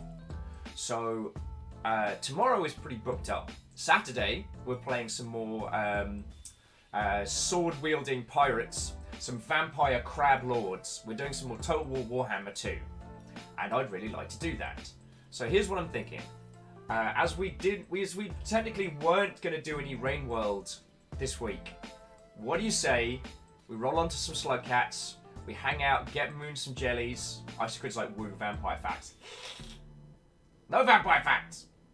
Okay, yeah. We will be doing Krabby Boys, and I do need to keep up with the vampire facts. I've done I haven't done 40. I've got like 200 to do. You're gonna fucking kill me. Oh, also, if you haven't picked it up, Transistor is free. So, friends, I'm gonna grab a cup of tea, and get my sorry self together, and then what do you say we careen around the survivally fun that is Rain World? Because I'd really like to play some of that. Because I'm seriously digging it at the moment, and I try and keep it. I try and make sure that we're not doing more than 2 like regular rotation games. Invert Look says T. Artsoft says do it. Oh, and yes, Navalis would also like to remind us all that Assassin's Creed Unity is free on Uplay at the moment. Also, Invert Look says yo Will. What ho, friends? What ho to you all? So yeah, if it's all right with you lot, I'm gonna make a cuppa. I should get food. I can get food later. Yes. So I'm going to grab a cup of tea and let's, roll on to some Rain World and go from there. I apologise for my mild discombobulation there. Thanks a lot, Stream Deck for feckin' killing everything. Feckin' bad word there.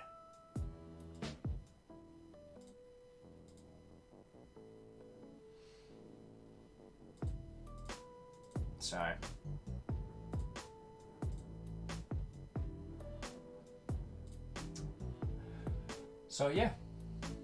Invert Look says, I regret to inform you that I will misdevelop despite living in the same town. Oh no! Oh no! I mean, I'm not going to make develop this year because I'm out in Seattle and I spent my cash going to GDC. So that was my little spend. I've got 2 events coming up for the rest of the year, which is PAX West and TwitchCon. So Invert, like, if you can make it out to the US, come to Seattle, come hang out like a bunch of cool kids, that would be cool. So, yeah. Okay. Right, friends, I'm going to go make a cup of tea, and then let's keep going. If you want to talk about Mega Man Battle Network and want to talk about kind of like the classics that were, if you want to talk about GBA games, if you want to talk about indie stuff, then yo, that's what we're here to do. From my calculations, the games industry has gone like 3-4 days without setting itself ablaze, and I do really want to bang this drum because we don't talk about these successes enough. We don't talk about people like Thor. We don't talk about people like Thomas. We haven't been talking about these indies who are making games and succeeding. We don't talk about this because it's either AAA games industry is on fire, or like, here's an indie darling that made a game about, I don't know, a burrito that thinks it's a unicorn and it sold 8 million copies worldwide. Like, there seems to be this bizarre conversation that's happening in the gaming space, but we're not talking about games enough. So yo, that's why I love having these groups on. Everyone that's come over from the One Step from Eden community, thank you all. Like, you're all a rad bunch of peeps, and I hope we get to hang out more. You know what I'm saying? Here's me being all feckin' smiley after I was a complete turd yesterday. There we go. Right. So, we're gonna play Rain World. If you've not seen Rain World, it is an incredible hardcore ecology sim platformer. Currently, we are stacking jellies on Moon to see what happens. So yeah. Oh, but quickly, that's what I was going to do. We were going to ping something at Thor. There we go. So.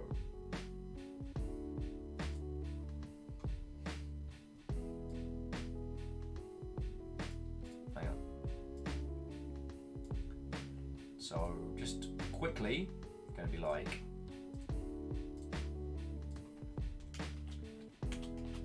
Yo, Thor! You jelly.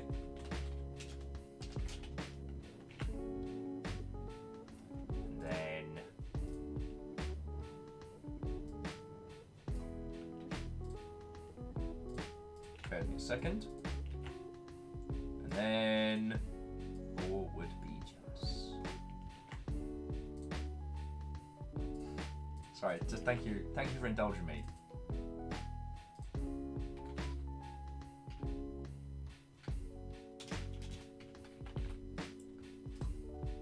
Okie dokie. Boof. Nailed it. Shazam. Right, friends, I mean it this time. I'm going to go get a cup of tea. So I recommend you'll do the same. Get a bevy, and then let's settle in for some Rain World, because I think that would be pretty cool.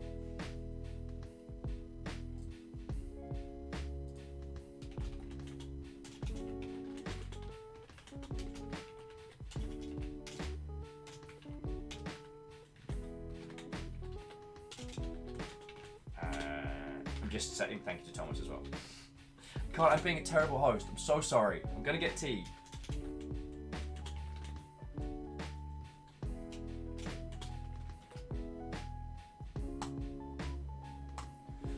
Right, friends. I'll be back with you all in just a second. Don't go nowhere. I mean it this time. I'm legit gonna get some tea. I mean it.